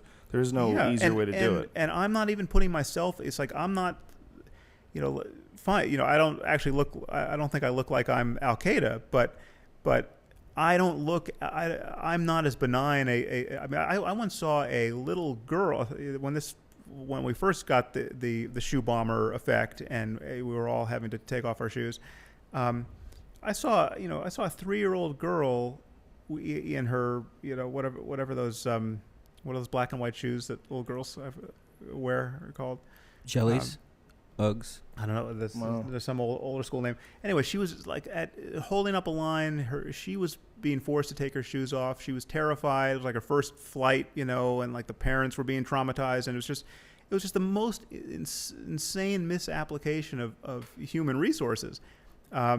And meanwhile, that was a flight where I had accidentally taken a bag that I used to keep a gun in, and I went through security with a double handful of bullets, just inadvertently, right? So I'm getting through with bullets, and they're looking at this girl like she's she's Al Qaeda.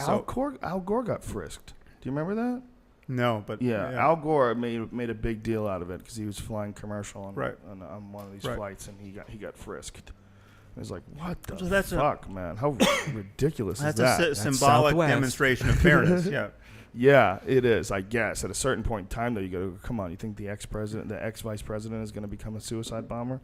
Is that what we're looking at here? Yeah. So it's that kind of thing that I think is corrosive, and the missteps and failures we've had at the level of foreign policy and in fighting wars have been corrosive for the same reason. It's just the ineptitude and the unacknowledged and unanticipated costs, and it's all just it's very hard to be idealistic or feel like anything is being done right. But again, think of just what Obama's got to deal with when he drinks his first cup of coffee in the morning. They're getting information from a world of intelligence which is struggling to quantify certain risks, and there is no question that there are people who are desperate to blow up whole cities in this country not because they have said they have a long list of rational grievances against our foreign policy, but because they're fighting a cosmic war, and that's just something we have to absorb, as bizarre a fact as it is. So you think for most people, it's almost impossible to sort of understand their mindset, to really put yourself into their shoes.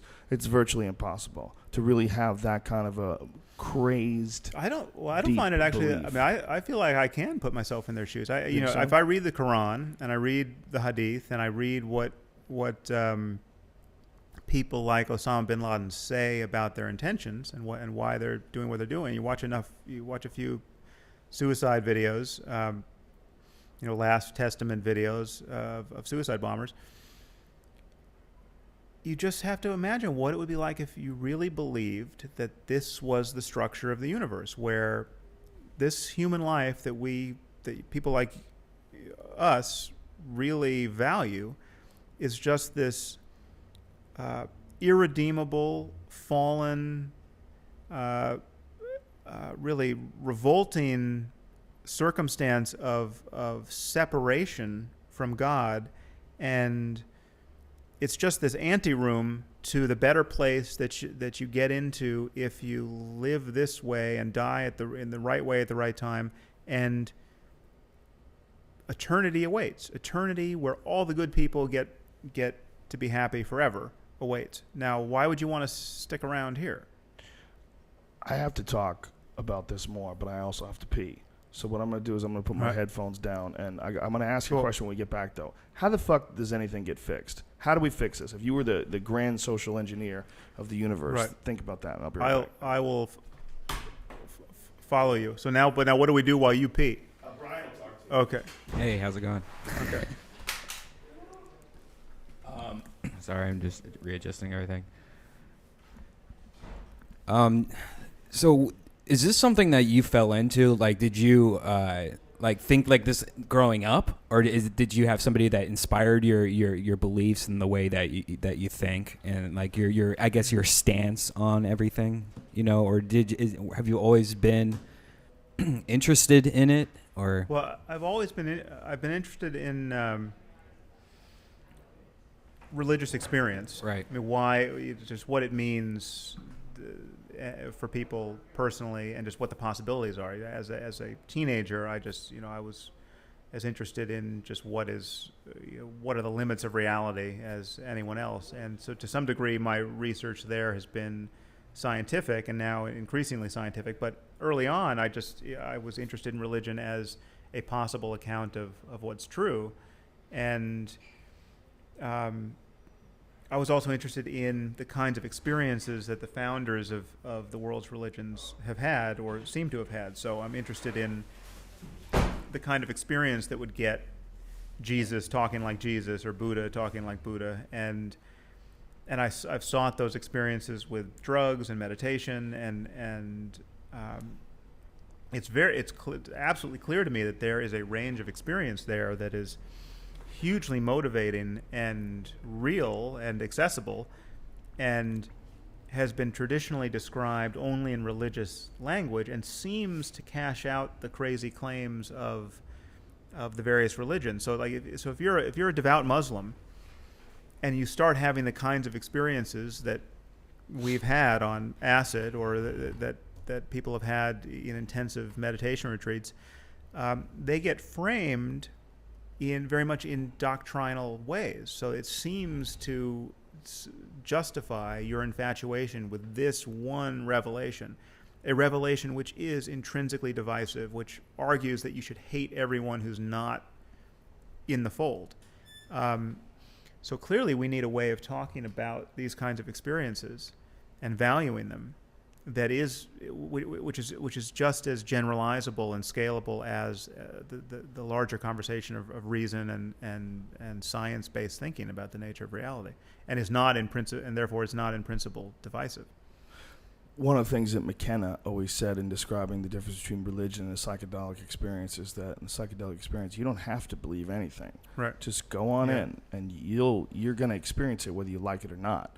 You're going to get hit by it. How you interpret it and how you disseminate it inside your own head is one thing, but it's not like a religious experience in that you don't have to believe. Yeah. Oh, yeah. Which is probably the beauty of it, because the ego wants you to hold back to all and can retain all control of your faculties at any given time. You don't want to relinquish control to some sort of a foreign substance, some sort of a drug, some sort of a thing that you're going to give up your whole body and your mind for 3 hours. Fuck that. That's too long. That freaks people out. Yeah. But it freaks me. It freaks people out with good reason, because there is a chaos factor to psychedelics which you don't get doing yoga. Now, I mean, that's their power and their peril, because the other thing that McKenna said, which is obviously quite true, which is that if you teach someone to meditate, you teach them to do yoga, or you tell them to do whatever spiritual discipline you think is so potent, based on their talents or based on their happenstance, or nothing might happen. I mean, they just might get bored. It doesn't matter if they do it for an hour or a week. It's not necessarily going to move them. But if you give them 100 micrograms of LSD or a sufficient dose of anything in that family, there is just no question something's going to happen. Now, it could be very pleasant, it could be very unpleasant, it could be mixed, but there's going to be a break with their ordinary consensus trance of egoity, and so it's a shortcut. Huge. It's a huge shortcut, but the problem is it does just sort of just puts you in a slingshot, and you're not quite sure where it's pointed, and then you're going there. So it's a method, but you think that meditation is probably an equally effective method if you really follow it through. I mean, I think of meditation the same way I think of martial arts. Mm-hmm. I could teach you a spinning wheel kick. I could show you it, right, and you might not ever be able to do it right. you might not have the flexibility, the coordination, whether it's a mental flexibility. You might not be able to focus on it enough, or be intense enough, or you'd be disciplined enough to stretch yourself enough to pull something off. But you can't say that another person can't pull it off. It is possible to pull it off. It's possible to be an expert at it.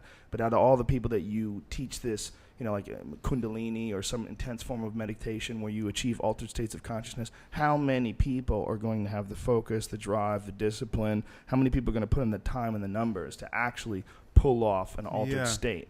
I have never done it. Well, I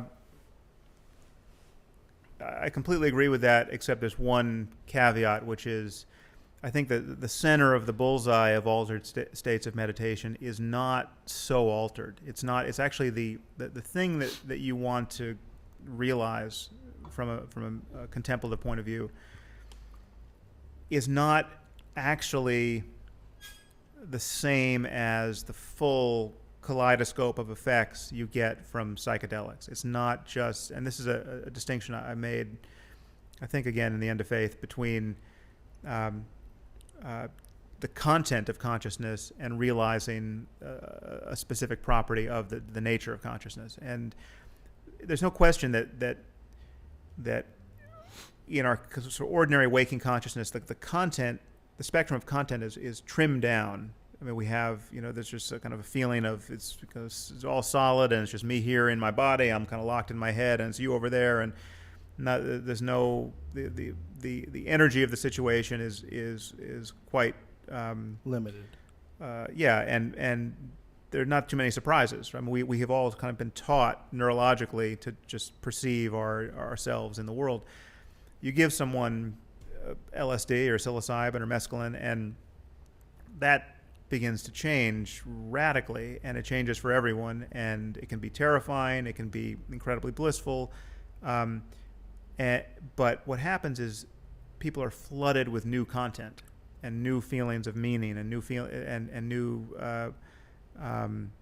just the energetics change. So you put your hand on a tree and you feel like the buzz of kind of living contact with a tree, in which you have never felt in your life.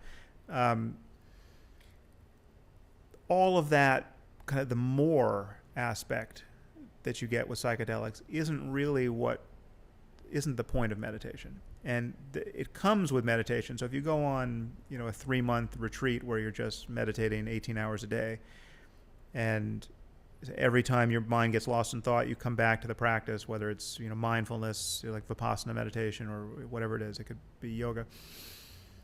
That, being in a pressure cooker of intensive retreat can give you that some experience of more. I've never quite had it like what you get in a psychedelic experience. How close have you come? Well, it's not the, you can certainly get what you get with MDMA. I mean, the full-blown empathic, unconditional love thing happen. Yeah. You've had that? Oh, yeah. You can. Wow. And they're actually within Buddhism, there are practices that are just tuned to that. So the practice of loving kindness, called metta in Pali, it's just you're just trying to stoke that emotion, and you're just thinking. It's a very simple practice. You bring to mind people you love, not romantic love, but people who you just your best friend, say, and you just meditate on that person, and you just think thoughts of well-wishing for them. Just may you be happy, may you be free from suffering, and just connect with your wish for that person's happiness. And you just train that up. The crucial piece is once you get concentrated, once your mind is no longer wandering into the chatter of just distraction, and you can actually focus. You get the feeling going, and you can focus on the actual practice. Then you can do it. Then it gets kindled, and then you're feeling very much what you feel on ecstasy, where there's just this. It becomes like ecstasy the moment you move it off, because you start with someone who's very easy to love, like your best friend, and then the practice evolves, and then you move it to a neutral person, and then you even move it to an enemy. Then you get it. Then it's just broad spectrum, 360. I love I wish everyone happiness. That's the goal of the practice. But wishing with a totally focused mind that is not lost in thought. The truth is, just having a concentrated mind that's not getting lost in thought is just intrinsically pleasurable. It's intrinsically blissful. It's like the emotional base note of all the good drug experiences. It's sort of kind of the opiate, happy feeling comes just with concentration. It doesn't even matter what you're concentrated on. If you're just concentrated on Buddhists do practices where they'll just focus on a colored disc, and they reach levels of concentration. So you're just focusing on a swatch of red, and you're reaching states of consciousness that are just extraordinarily blissful. Wow, but again, that's not the ultimate. It's not the ultimate point of meditation. Concentration is just a tool to use to actually glimpse something about the nature of consciousness. And so this comes back to what I was saying before, that the actual goal, and this is a difference between just getting more content and getting the wisdom that comes with recognizing something about consciousness. The goal is to recognize that ordinary consciousness, without anything getting psychedelic, is a circumstance of genuine freedom. That the sense of being a neurotic self, locked in the head, worried about what other people are thinking, that can be cut through fully, so that it's just gone. So that you can recognize the intrinsic selflessness of consciousness, and that can happen without any of the pyrotechnics. It can happen without the rush of energy in the body. It can happen without the colors changing. It can happen without any luminosity of any kind. It's just like you don't feel like you've taken a drug. Your awareness is crystal clear. It's compatible with ordinary behavior. You can drive a car. You can, if someone says, "Can you pass the salt?" You're not this dazzled, stoned person who can't find the salt. You're fully here and integrated, and yet the center has dropped out of experience, and you can just only the world remains in some sense. You're no longer on this side of it, obsessing personally, or even the sense of subject-object perception. It's like there's a way of looking. You take any object, and there's a way of looking at it as an object, where I feel like I'm over here looking at it. And then there's also a way of still seeing it, but seeing it so clearly that you're no longer the seer. You're no longer on the outside or on the inside looking out. There's just seeing. There's just a totality of this is seeing. some Karate Kid type shit. You're like, become the cap. That's Well, what you're saying. no, but it's not becoming the cap. It's just become the world. Become the whole world. Become whatever you focus on. Yeah, most of us feel like we are having an experience. Like there's our experience. There's the world of our experience, and then there's us over here having the experience. Like we're on the outside looking in, or we're kind of looking over our own shoulder. There's a distance. There's a subject, and then there's all the objects, and it's possible to collapse that distance in a way that doesn't require any psychedelic explosion. And that is from a meditational point of view, that's the center of the bullseye. That you want to find that intrinsic property of consciousness, and then you meditate on that. Then you drop your distraction, and you fall back into that space of just being open and aware, and then it doesn't matter what happens. Then it doesn't matter whether you feel bliss or you don't. You're not waiting for the meditation to get good. You're not trying to have an experience that you had yesterday that you lost, and you're trying to get back to it. That's also all of the seeking that tends to come in people's spiritual lives, where they're just trying to get someplace. That's the irony is, the seeking is your problem. Trying to become happy, positing a goal and then seeking it from a contemplative point of view is the trap that you want to avoid. You mean as far as like behavior is concerned? You mean as far as, I mean, you don't mean that as far as like goal setting in life, right? No, no. I mean, there's certainly a place for goal setting. I was going to say, how do you have this attitude and still write your books? No. I mean, how's it possible? Yeah, no. I'm not nullifying all purpose-based behavior, obviously, but from a contemplative point of view, like, so the question is, what is available to realize now in the present moment that is liberating? So like what? So it's just me, neurotic me, unhappy me who's disappointed with yesterday. What can I do right now to be free?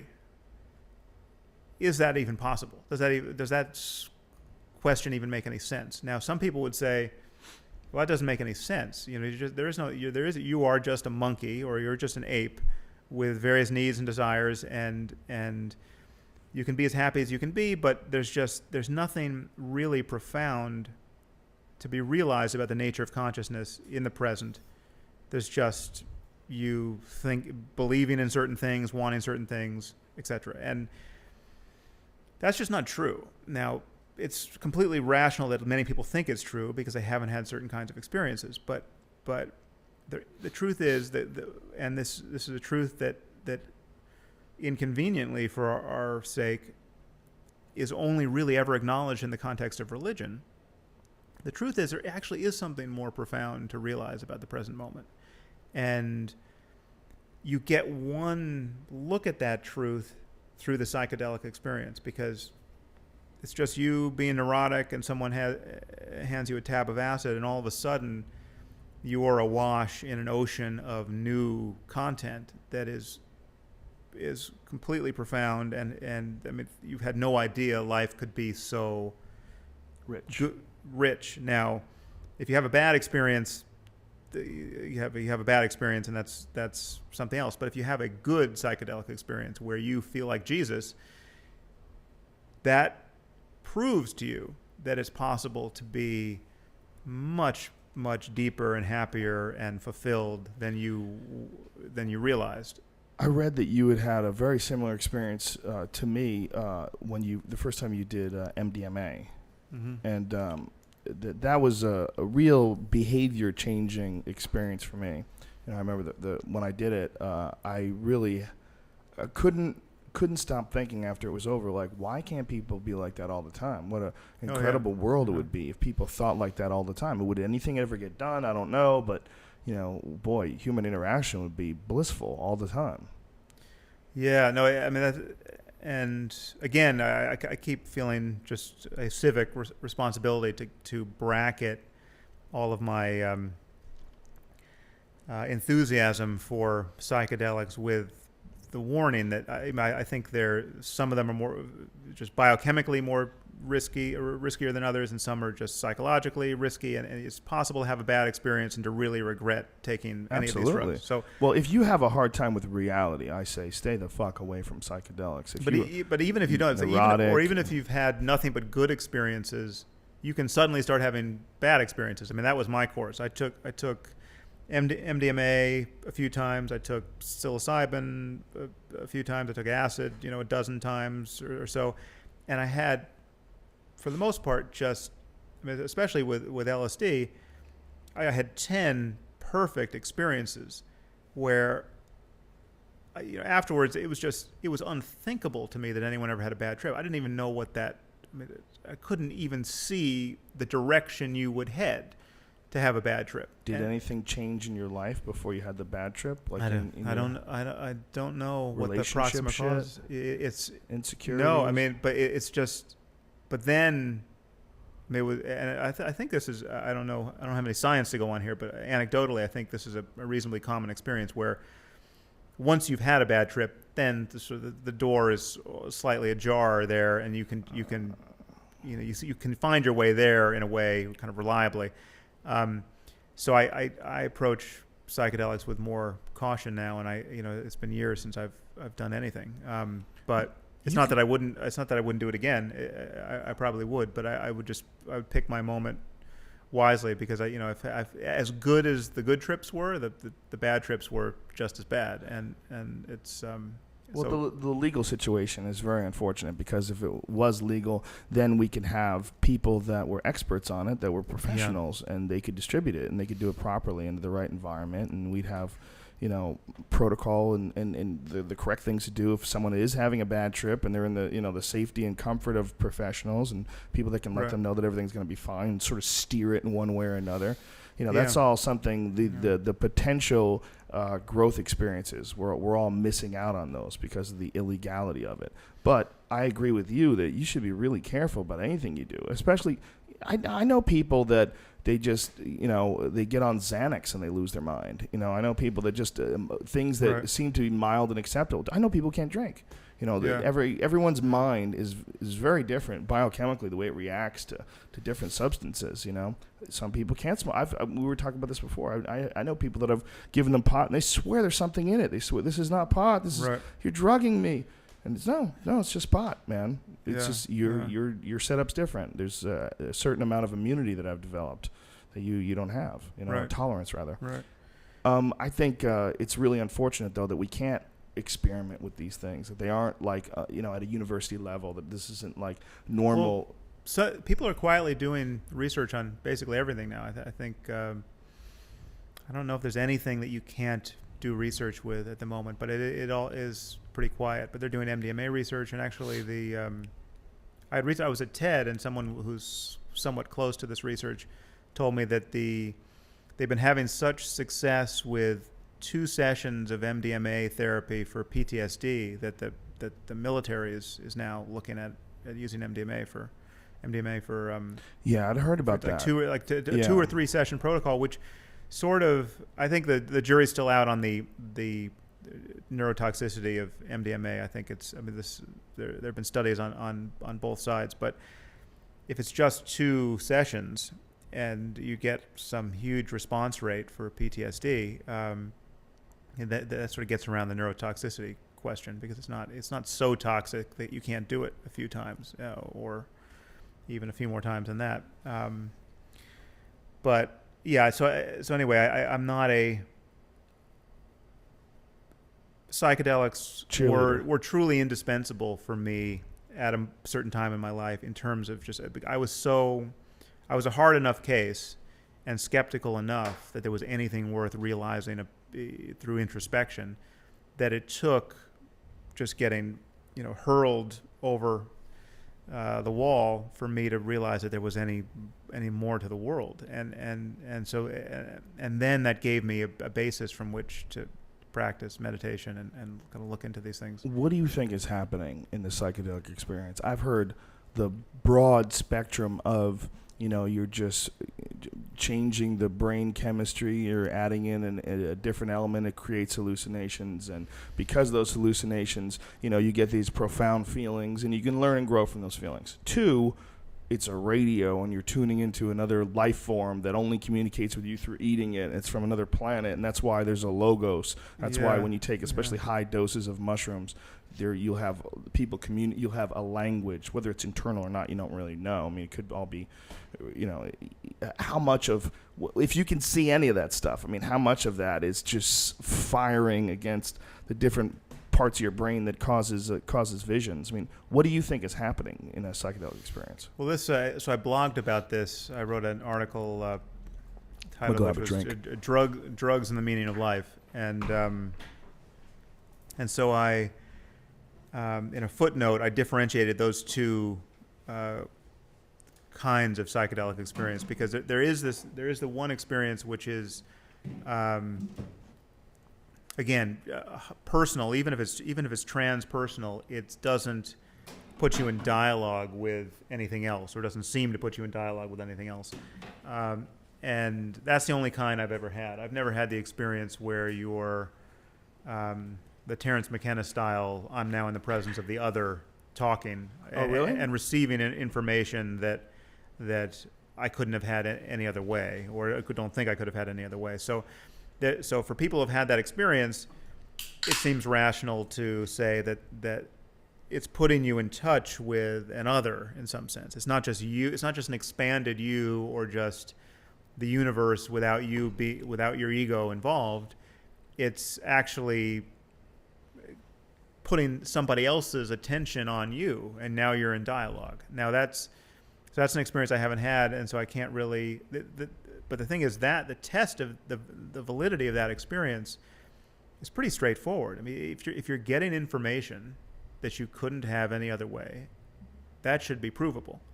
And one of the fishy things about Terence's account of these states is that at many moments he claimed to be he really did claim to have a compelling experience of being in dialogue with kind of omniscient other, so I don't know if you read his book, True Hallucinations. Sure. So he's in the Amazon, he's walking around, and he's had more mushrooms than any person in human history, and he is in dialogue with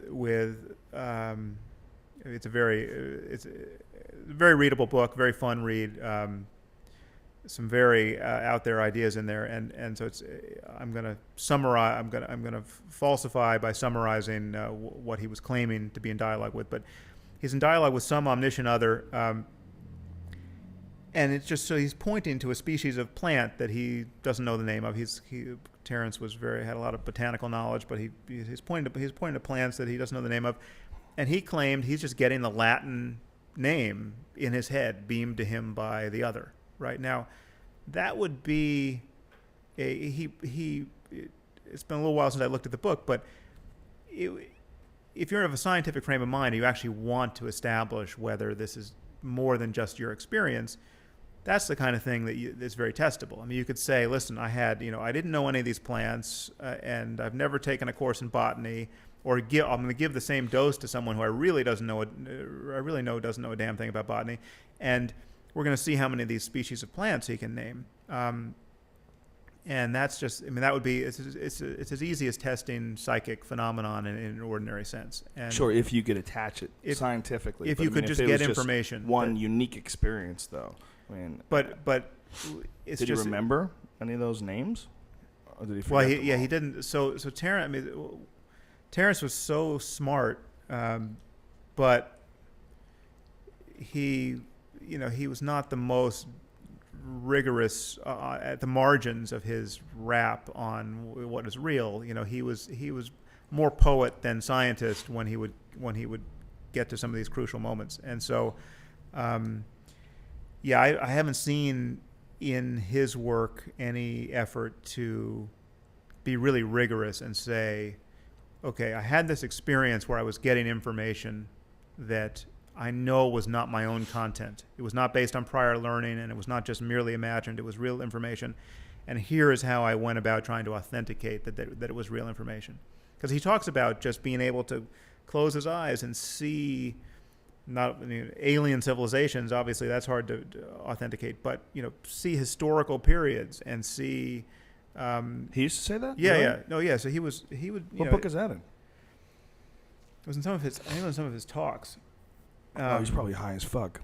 Yeah, so obviously it's possible to be completely stoned and have these wild experiences that are basically just dreams, right. Or hypnagogic images, and unless you can bring back those Latin names. Yeah, if you can't bring back something that's clearly information, then my feeling is there's no reason to claim that it is. You can claim that this is the one thing what's indisputable is that people can have a range of experience that is incredibly beautiful and life-changing.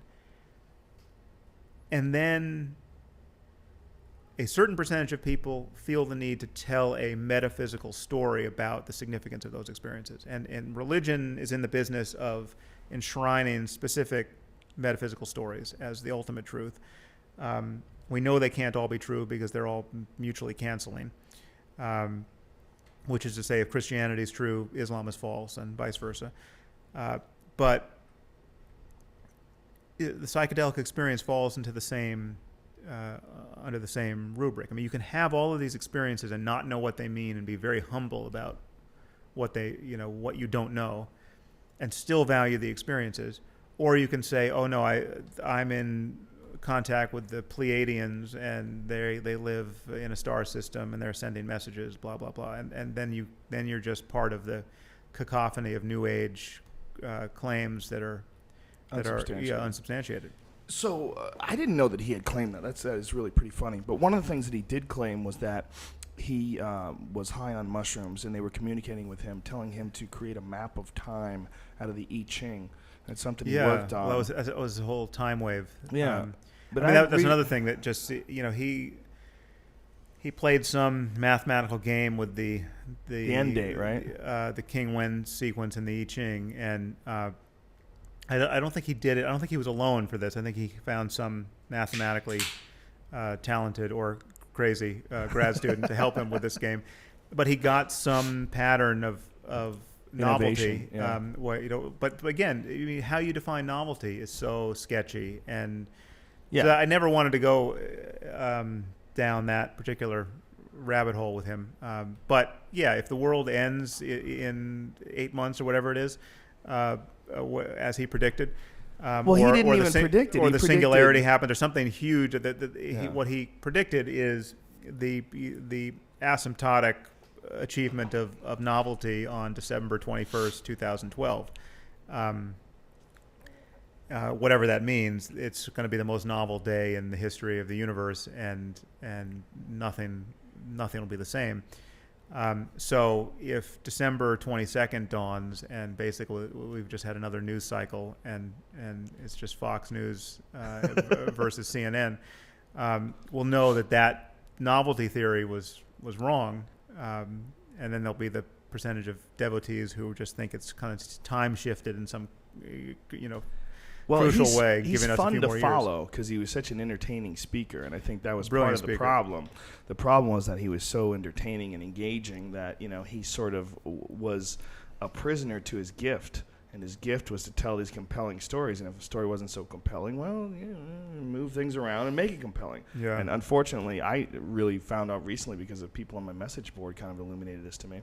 He changed the end date. The December 21st, 2012 end date that he always said was that he magically arrived at with his mathematical program, which was to the day the same end date of the long count of the Mayan calendar. Right. Brian, you got to throw that fucking stupid clock away, man. That shit's annoying. Ridiculous meow clock. You're a grown man. But apparently it was really in November. It wasn't. His original calculations were in November. Well, and then when he found out about the end date of the Mayan calendar, then he just shifted it a month. No. Which is so convenient, right. But it's ridiculous because he used to say to the day. So he was a great speaker. It was, really, really cool ideas, a lot of fun to follow. But when you do that much mushrooms, reality must become like a slippery fish in your hand. Really, really difficult to constantly have control of. Yeah. No, it is a bit of a liability when you say it so well.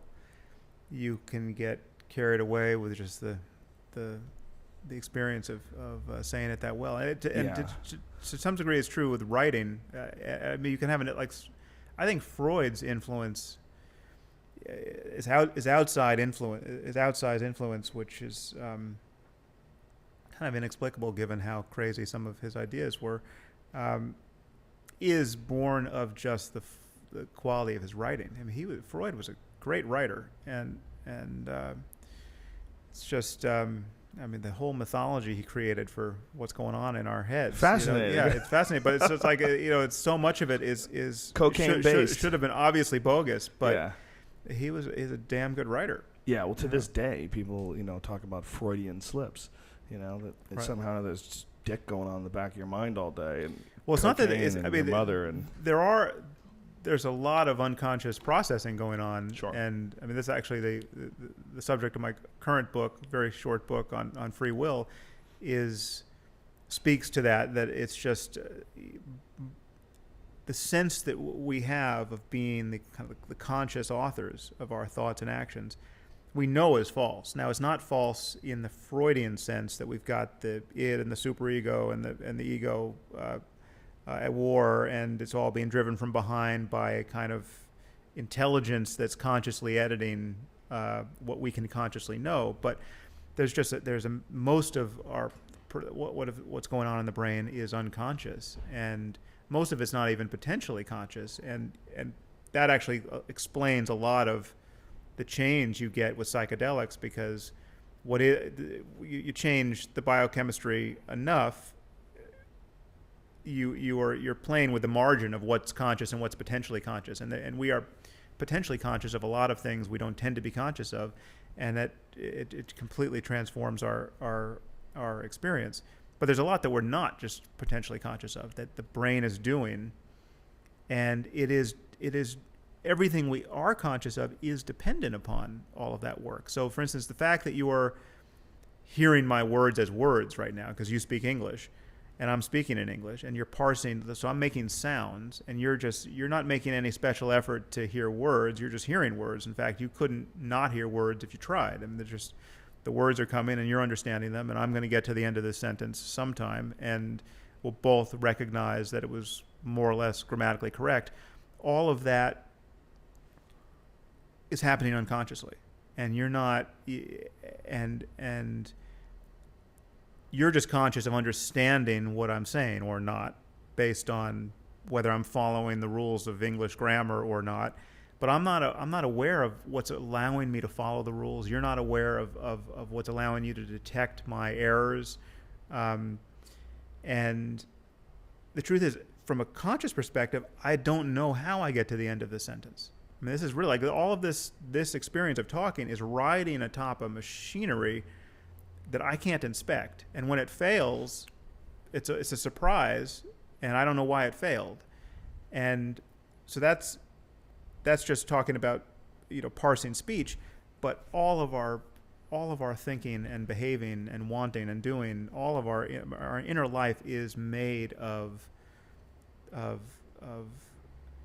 unconscious processing of that sort. And so there are experiments where you can show that people, when you think you have consciously decided to do something, your brain is actually committed to doing it a second or some seconds before while you still think you're making up your mind. So this really nullifies a conventional notion of free will, because if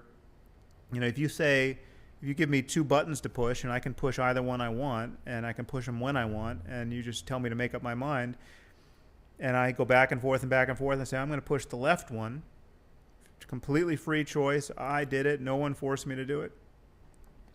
The truth is, if you were recording from my scalp with EEG or looking with fMRI at brain function, you could detect that before I thought I was committed, because in these experiments, subjects watch a clock, and so I'm like watching the hands of a clock or watching random numbers appear on a screen. And I looked, and my only goal is to just look at when I've decided, when I'm committed. I go back and forth between left and right, and then I say, okay, that's the hands at the 6. I'm going to go left. All the experiments show that for some decisions, several seconds before, we could tell from the brain whether the subject was going to go left or right. So your subjective sense of being truly upstream of your decision-making process is a false one. The only problem I have with that is twofold. One is that if you're going to study something like that, and you make a clear study where there's a red and a green, and you have to make a choice as to which one, and you monitor the subject's brain. Is that real? Is that real life? I mean, it's a fucking test, I mean, how do we know what's going on in a real life scenario? How do we know that there's not a lot of overthinking going on? How do we know there's not a lot of shit going on behind the scenes, like in this sort of a situation, because you're setting up this test. Right. And two, could psychedelics change free will?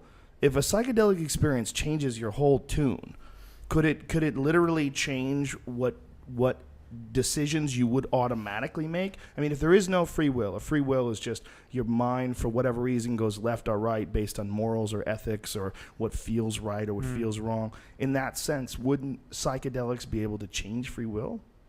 Well, I think free will is a truly incoherent concept. It's a crazy word. It just doesn't make any... It's a placeholder. Like we have causality, and no one has ever described a way in which mental or physical events can arise that makes sense of this idea of free will, or of being the true locus of the causes of your thoughts and actions. And this is, most people think that we have this, that there's a mystery here, that we have this subjective experience of free will, but we can't map it on to a notion of physical cause and effect.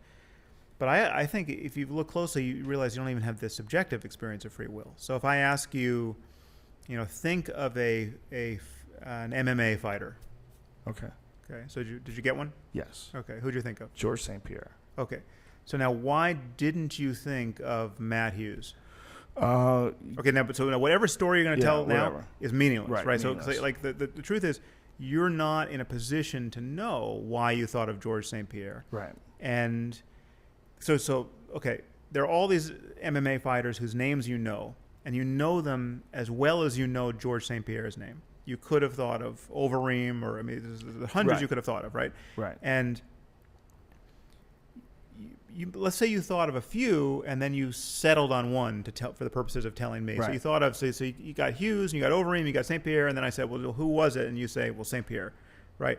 You can't explain why you fixated on him as opposed to Hughes or whoever the other Right. candidates were in your mind. All of that's being driven from behind unconsciously, and there's no way to ever, even if there was no time lag, even if we knew that the neurophysiology and the conscious thought were truly simultaneous. So there was no part of your brain that was going George St. Pierre before you were aware of it. Right.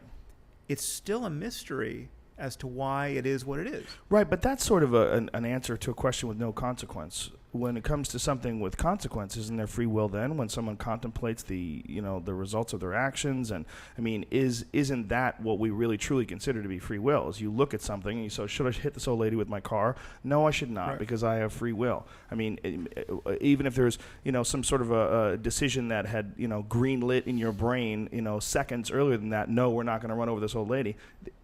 Sort of, that's free will, right? I mean, what leads someone to murder someone? Is every murderer innocent because they don't Right. have free will? No. Are they an accumulation of their past histories and their emotional responses to various stimuli, good or bad, in their environment that's led them down this road, and here they are in this moment in time in this physical altercation, and they murder somebody?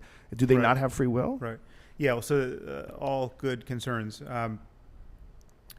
Clearly, there's a difference between voluntary and involuntary action. And so we can talk about that difference without ever invoking free will. So there are the things I choose to do, and I'm reaching for the water because I want to pick it up, and that's different from me accidentally knocking it over or those differences matter. So if you intentionally shot me, that's one thing. You're a murderer, an attempted murderer.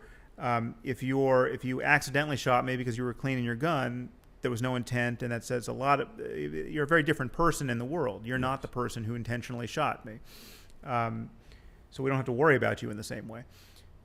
So for the purposes of our legal system, the difference between intent and lack of intent is huge, but it's huge because it says a lot about what someone's likely to do in the future.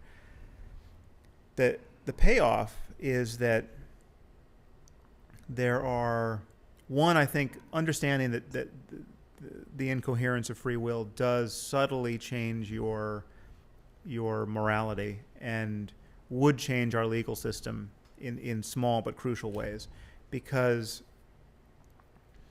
changes your morality because you have to acknowledge that there's a huge role for luck in this world that is morally relevant that we don't acknowledge. So, I mean, you are not responsible for the fact that you have your genes, that you were born into this society, that you've had your life experience, that your brain, you didn't make your brain. Your brain is in exactly the state it's in based on it's not an accomplishment of yours, right? And you can't take credit for the fact that you're not a psychopath. You are lucky that you're not a psychopath.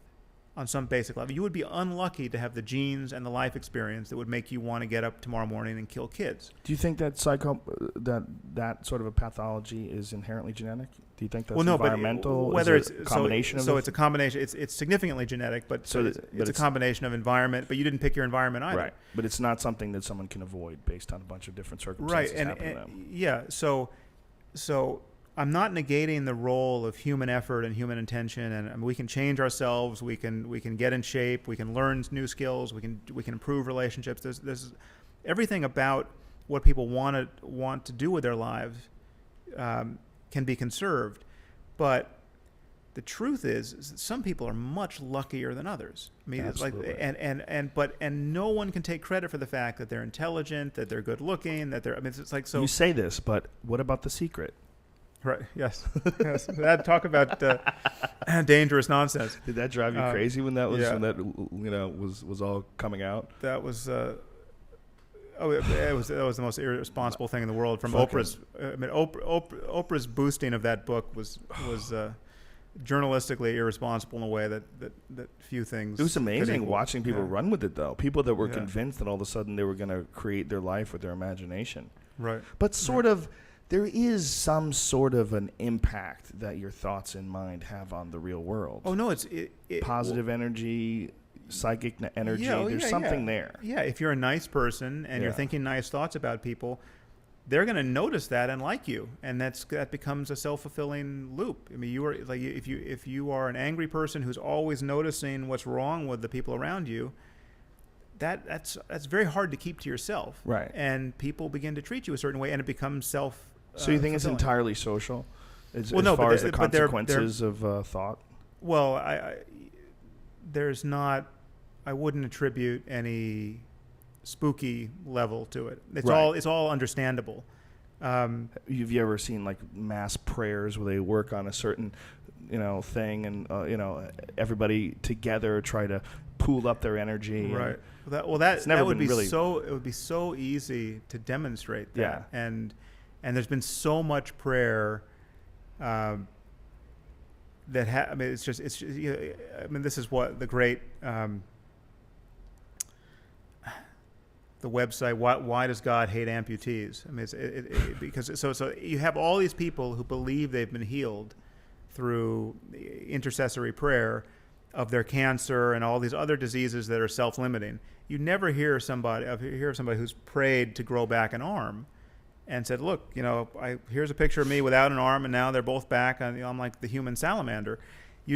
If prayer worked, you'd be able to pray for lost arms. Well, that you say that, but what if prayer only works a really tiny bit, and you got to get a lot of people involved? So it's like, it just boosts your immune system? Well, no, I mean, it's not perfect. It's not magic. Is there power in thought? But it is billed as magic.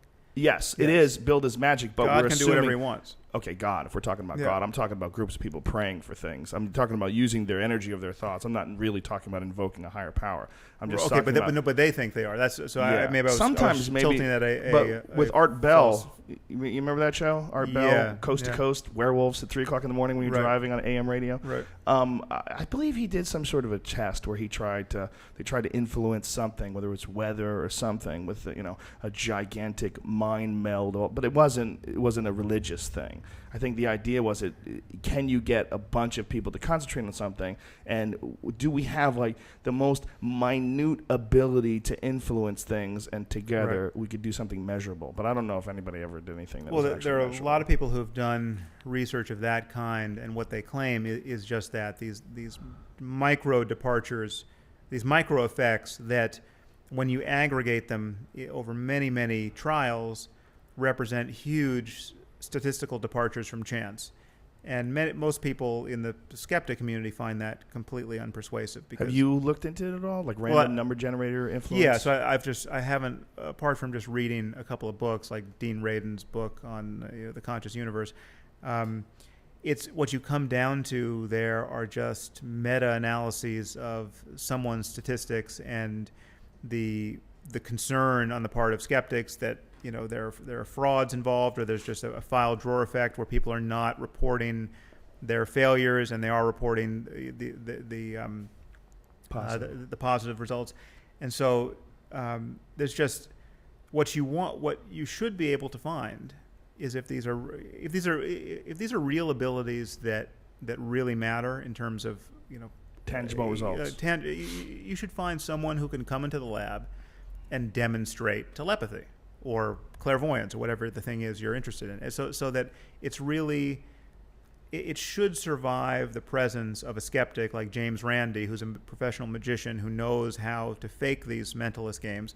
You should be able to test it in. So I spoke to Rupert Sheldrake about this once, because do you know? Sure. Rupert? Yeah. So Morphic resonance idea.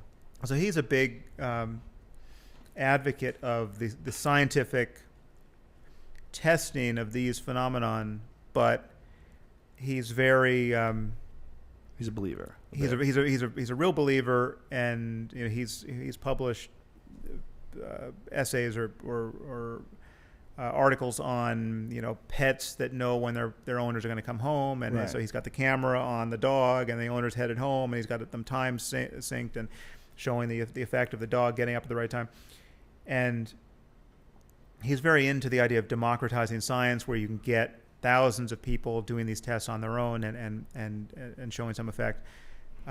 But what he hasn't wanted to do is just actually submit to James Randi's challenge of showing up and doing an experiment that will survive the scrutiny of professional magicians, and I'll just allow this thing to be done.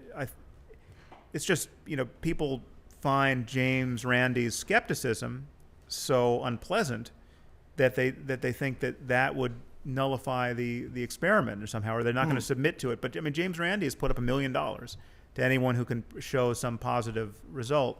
Now, I no doubt he's not the easiest guy to deal with. If you actually, if you are a committed to the reality of psychic phenomenon, and you have to go in and meet with James Randi and design an experiment, I'm sure he's going to make you jump through hoops that you feel like you don't have to jump through. So, it would be trivially easy to design a valid experiment that could demonstrate these effects. And so I'm open-minded that this stuff is possible, but it's fishy that he hasn't it just taken the challenge. People should just come forward and demonstrate the effect. Well, what is Rupert's claims? Is it that every single time the dog knows? Rupert's claim was that he doesn't think science should be decided by contest. Essentially, it's like that's not how you do science. You don't do science to answer $1 million challenge put up by a magician, and that's okay, I understand his aesthetic objection or his interpersonal objection to working with a cranky person like Randi, but cranky not in the flaky sense, but cranky just in the he's a confrontational. Yeah, he's confrontational. But given how the whole field of parapsychology and psi studies is treated like intellectual pornography, given how discredited it is in the view of mainstream science, if there's an effect there and you've got a protocol that has demonstrated it, just come forward and do it in every context where you can shine light on it and just prove it. And Sheldrake has never done this. Not to anyone's satisfaction that can move the conversation forward. He says there's many people who say they've done it, but when you actually look at what hasn't happened is you haven't discovered people with where there's a really strong effect, where you get one person who's like the Tiger Woods of mind reading, right? Where they can actually show a departure from chance that is huge in their own trial. What you get is, if you get 6,000 people staring at a random number generator trying to make it depart, to the high side as opposed to the low side, you get people saying that there was this tiny effect. So it should have been 50-50. It was actually 51% over all those trials. And that, when you do the stats on it, is, you would expect a 1 in 10 billion due to chance. That's just... that's subject to many kind of experimenter problems that people are right to worry about, which is, one, people have been caught not reporting their failed experiments. There's a kind of a true believer syndrome that happens even in certain wings. There's a phenomenon of scientific fraud across science, which is a problem we guard against, but it's also been true of parapsychology as well. Do you think it's possible that people have these certain senses that have not evolved yet, and that's why, like, sometimes someone's going to call you and you pick up the phone and it's them? There's weird non-duplicatable, that's not a word. There's weird experiences that you can't duplicate. There's random weird things that can't be controlled, but sometimes the right frequency kicks in and you catch a radio station from San Diego when you're in San Francisco, and it doesn't make any sense, and it only lasts for a little while. Is it possible? Do you believe, like, have you ever had personal experiences where, you knew someone was staring at you and you looked and you knew the phone was going to ring and it did? Oh, yeah. A lot. Is that all bullshit? Well, no, it's not bullshit, but a huge component, and perhaps the component that explains all of those experiences, is what's called sampling bias, where you notice all the hits and you don't notice the non-hits. You don't notice all the time you pick up the phone and you had no idea who was calling you, which is most of the time. Right. Or this is before caller ID, obviously. Caller ID has ruled out this synchronicity sort of, movement. This psychic phenomenon. So we know we don't keep track. The hits are salient to us, and the failures aren't, and religious people do this all the time. God always gets credit for the good things he does, but he doesn't get scored for all the disasters he fails to prevent. So a bus crashes and everyone's dead except one little girl, and it's God's miracle that she walked away. But what about all the dead people? Right. So of course. And so the non-hits always outweigh the hits. And if you actually do the classic demonstration of this, which is still shocking to people, is it's called the hot hand fallacy in basketball. The idea that people get on a shooting streak. Michael Jordan, he would shoot 2 outside jumpers, and when he goes up for his third, there's this sense both in him and in the audience that he's actually more likely to make that third shot having made those prior two, because he's just on a roll. So that whole feeling of being on a roll in basketball has been studied, because what's amazing about professional sports like basketball is the statistics are like every single game that has ever been played is completely broken down. We know every shot and every basket and every rebound, and so statisticians could just sit down and analyze: is there such a thing as the hot hand? Is it actually true that if a guy has made 3 jumpers in a row, he's more likely to make the fourth? Or is the fourth truly independent of everything that's gone before? And they found that despite the personal experience of being on a roll, and despite the fact that we feel like we've all seen someone on a roll, there's really no such thing as being on a roll in basketball. Now, there may be other sports where it's different, but there's so much chaos and so much uncertainty in once that ball leaves your hand. It's a low percentage enough phenomenon that it is actually insensitive to statistical analysis. No, it's insensitive to the fact that you feel great and everything's going well for you, and you just sank 2 baskets and you go up to sink a third. That third you're no more likely to sink that third than you were if it was your first one, and you just failed you just missed 2 and then you go up for the third. So do you completely discount the player's comfort, like when they feel like they're in the zone? That doesn't exist. I mean, what is the zone? I mean, isn't it just a state of mind that created by they're confidence? Having an experience. I mean, so what's amazing about this is so no one's ever more likely to make a basket. Is that what you're saying? Even though they're confident and they make the basket, knowing that they're going to make the basket, statistically, you say that doesn't. There's no sign of, and this again. So it's a myth. This research is probably 10 years old or so. So maybe something's happened in the last decade. Jeremy Lin just fucked up the whole thing. Yeah, right, exactly. But my understanding is there is 0 evidence of what's called the hot hand in basketball. So that it is a subjective error that everyone feels powerfully. And so, given that, so just map that on to all of our so-called psychic experiences, where you feel like you knew someone who was going to call, or we're just. It's just luck. It's just. There's going to be some. How do you know though? How do you know it's just luck? How do you know it's not either or? How do you know it's not? Well, because sometimes there's a brief. But when you're testing it, you're by placing an experiment on anything. Don't you automatically alter the results of it? Especially when you're talking about something so ethereal as an idea of a friend, and then boom, there's an email in your box. You haven't talked to them in years. I'm just playing devil's advocate here because I don't believe in it. Listen, I had but I don't know that I don't believe in it either. So here's one weird experience like that I've had, which I mean, statistically, it seems completely beyond the pale, but it's, again, there are going to be low probability events that happen every day, and so, you know, I know a guy who went, for instance, his college girlfriend broke up with him and went to Europe, and he was convinced the relationship wasn't over, and he decided he was going to go to Europe to find her, right? Whoa. So he's like 18, right? What a He was not a mess. crazy guy, just a really romantic guy, and it was not a scary breakup. So anyway, nice story. They got back together, but what happened is, so it's just, you know, only an 18-year-old could get it into his head to do this. He gets on a plane. He doesn't even know which country she went to, Oh, right? my God. So he just goes to Europe, right?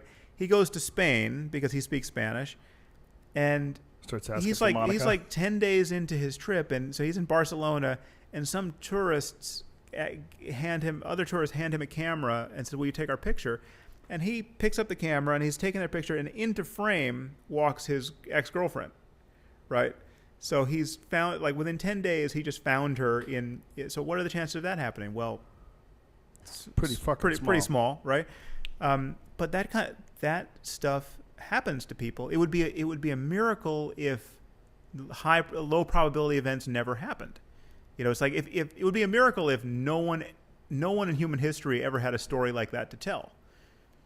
You know, yes, right. So it's just we're in a system where it's bound. There's bound to be very low probability events. Or it's just not fully evolved, and this kid went on his instincts, and he tapped into the information in the universe, and he knew instinctively where to go, and he met his sweetheart, like a goddamn Sandra Bullock movie. If it's an ability that anyone should care about, it should be testable. It should be strong enough that we can test it. But how can you test something when it's a unique event that very rarely takes place, completely uncontrollable, and it's something that's just almost like a natural phenomenon that rarely occurs? I mean, how are you going to put something in a testing environment, in the environment of a laboratory, and see if it really does make sense that you think about someone I think call you? it might be Sheldrake who's doing this. There's a test of the phone call phenomenon where people can subscribe to get they get a call they enlist like their 5 closest people in their lives, mm-hmm. and to call them at random intervals.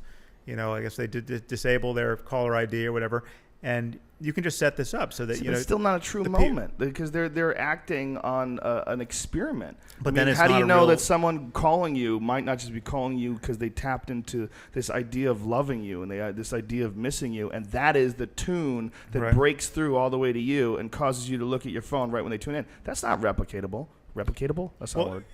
Yeah, that's what. No, it's replicable. Replicable. Yeah. It's not. I mean, you know what I'm saying? I mean, it's the idea of unique events isn't disproven by experimenting with it. Look, I don't know that it's true that sometimes you know when someone is calling but I've had the experience myself, but I haven't had it in years. Right. It's been years and years since I knew who was going to call me and I looked at it, but I do remember it having it happen in my life several times. What if it's something that just, you know, when a fucking summer solstice, the planets are aligned, your own biology, you have a certain amount of water in your system, and boom, there's a certain amount of love, and the thought gets through. Is that possible?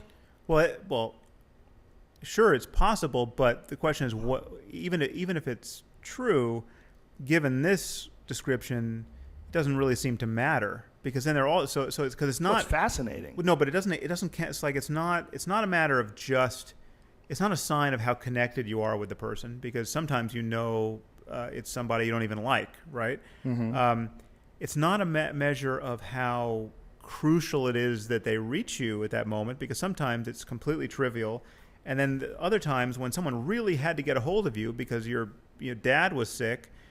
They couldn't find you, and you were just, blissfully ignorant of the fact that the closest person in your life is having a medical emergency, right? Well, no one's saying that it works all the time, and that because it works on a blue moon that it can't, But then that's not working. Well, it's not that it's not working. It just doesn't work all the time. It's a rare event. Is it possible that there are rare events like that? Or do you think it's all just much more likely scientifically to be? It's given what we're talking about now, this is all much more likely to be coincidence. I mean, you don't have that many people in your life you think about. You think about them and you don't have that many people in your life who call you. I mean, when you just actually run the numbers on this, the one problem is that we have very bad intuitions of probability. So have you heard of the birthday party problem? No. So if I got a room, put you in a room of just random strangers, right? How many would I have to have in the room for you to be confident that 2 people in the room had the same birthday? Jesus. So that you'd be willing to bet. I'll bet you. It would have to be thousands for me. Okay. And that would just be a guess. Okay, so that's basically everyone's guess. That it's just there's 365 days in the year. We got to get 2 people on the same day. That's going to be a lot of people, right? The truth is, and this is just a fact, that if you get 23 people in the room, you have crossed the 50% threshold, so that it's more likely than not that 2 of them have the same birthday. That's amazing. 23 people. Now what's crucial to understand is that it's the crucial piece, and this actually this deflates so many conspiracy theories and other bad ideas, is that it's absolutely crucial that we didn't specify which birthday, right? So it's any 2 birthdays. It's any single birthday. Any 2 people and any single birthday. 23 and people, that changes the game entirely. But if I said, how many people do I need in a room to find one with my birthday, that changes it. Right. But any 2 people on any given birthday, it's 23 if you people. go with just your birthday, that's thousands. That would have to be thousands. I don't offhand know what that would be. But anyway, so anyway, our 367. our intuitions are bad about probability, and so when you look at like 9/11 truth stuff, it's so much about finding these little anomalies that strike people as intuitively highly unlikely and in desperate need of explanation, whereas you can always look at anything you look at after the fact can be described as a miracle. So like I could say to you, what are the chances that all of the wires and objects on this desk would be exactly in this position on this day? Isn't that a creationist argument for the evolution of the eyeball? Like, how is it possible? Yeah, well, but at least there's actually more to talk about there. I mean, that you have to, it is kind of inscrutable how this stuff happens through genetic mutation and environmental pressure. But we can tell that story. But this is just post hoc, after the fact. I say this is just inexplicable that the wires are tangled in exactly this way. If you were going to kind of randomly do this again, you'd never get them in this position. But of course, it's completely meaningless. There's not. The wires have to be some way. They just happen to be this way. And I'm putting a miraculous, completely gratuitous burden on you to explain the fact that they're just this way. Right. And so, in any situation, certainly any situation as complicated as September 11th, you're going to see all these anomalies. So the fact that, how do you explain the fact that, on that day the Navy was running a fighter jet test and we had F-16s that were out over the ocean or whatever the thing is, they only run that test 2 days a year and they were running it that day, right? You could, if it wasn't that anomaly, you'd find some other anomaly. You can always, as long as you're picking after the fact, you can always find something weird that is in desperate need of explanation. Have there been Have there been studies that have proven statistics on people knowing that people are watching them? I've heard there's been studies done. People say, if you had Rupert Sheldrake on here, he would say yes. But you would say no. I would. I'm not close enough to the research to have any sense. I mean, to some degree, it's unsubstantiated though. Well, you just have to take people at their word. So like I've talked to Rupert. I don't think Rupert is. I don't think he's a conscious fraud. I think he's a smart guy. He's a very earnest guy.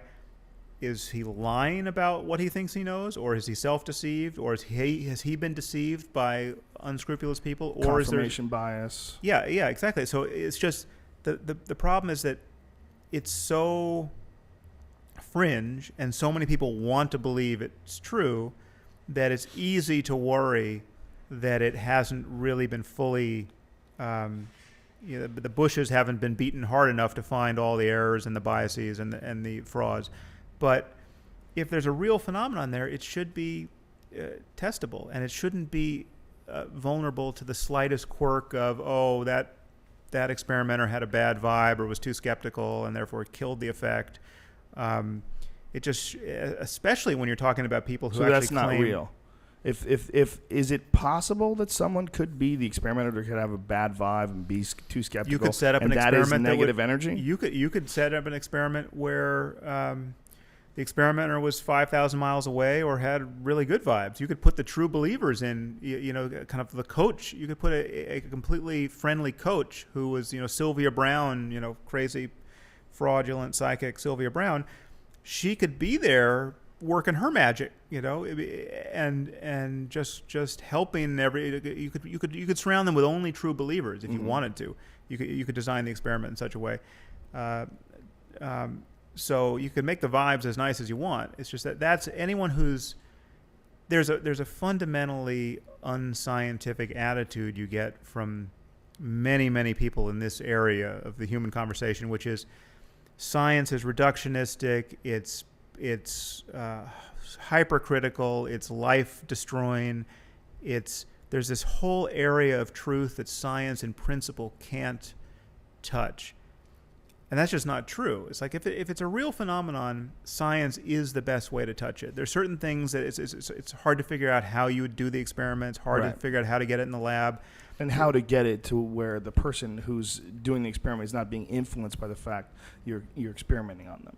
Yes, exactly. So there's the scientific research I've done is with functional magnetic resonance imaging, where you have to put people in an MRI scanner, and it hugely limits what you can study because people can't move. If you move, you destroy the image. So you've got to lie in a clattering machine, motionless, and do some cognitive task that you can do looking at computer goggles or looking at a mirror and across your feet out into the room. It limits. So a brain scanning experiment is hugely limited. You can't put somebody on their bike and have them ride off into the distance while scanning their brain. But those things aside, you can, and here we're not talking about experiments with those kinds of limitations. You can, if people have an ability to know who's calling on the phone, if there's even one guy on planet Earth who has this ability, it should be. We could easily design an experiment that would demonstrate that. And the people who claim, there are people who really claim these abilities. They claim it on a repeatable basis. Yeah. There are people who. Well, they're the sort of kind of shyster Western New Age psychics who. I'm not sure, but I imagine they just never submit to being tested for obvious reasons. And then there's the kind of Buddhist, Hindu, yogi, contemplative world where people imagine that great meditators have developed these abilities, and even some of the meditators will, wink, wink, suggest that they probably have these abilities, but are just too humble to demonstrate them.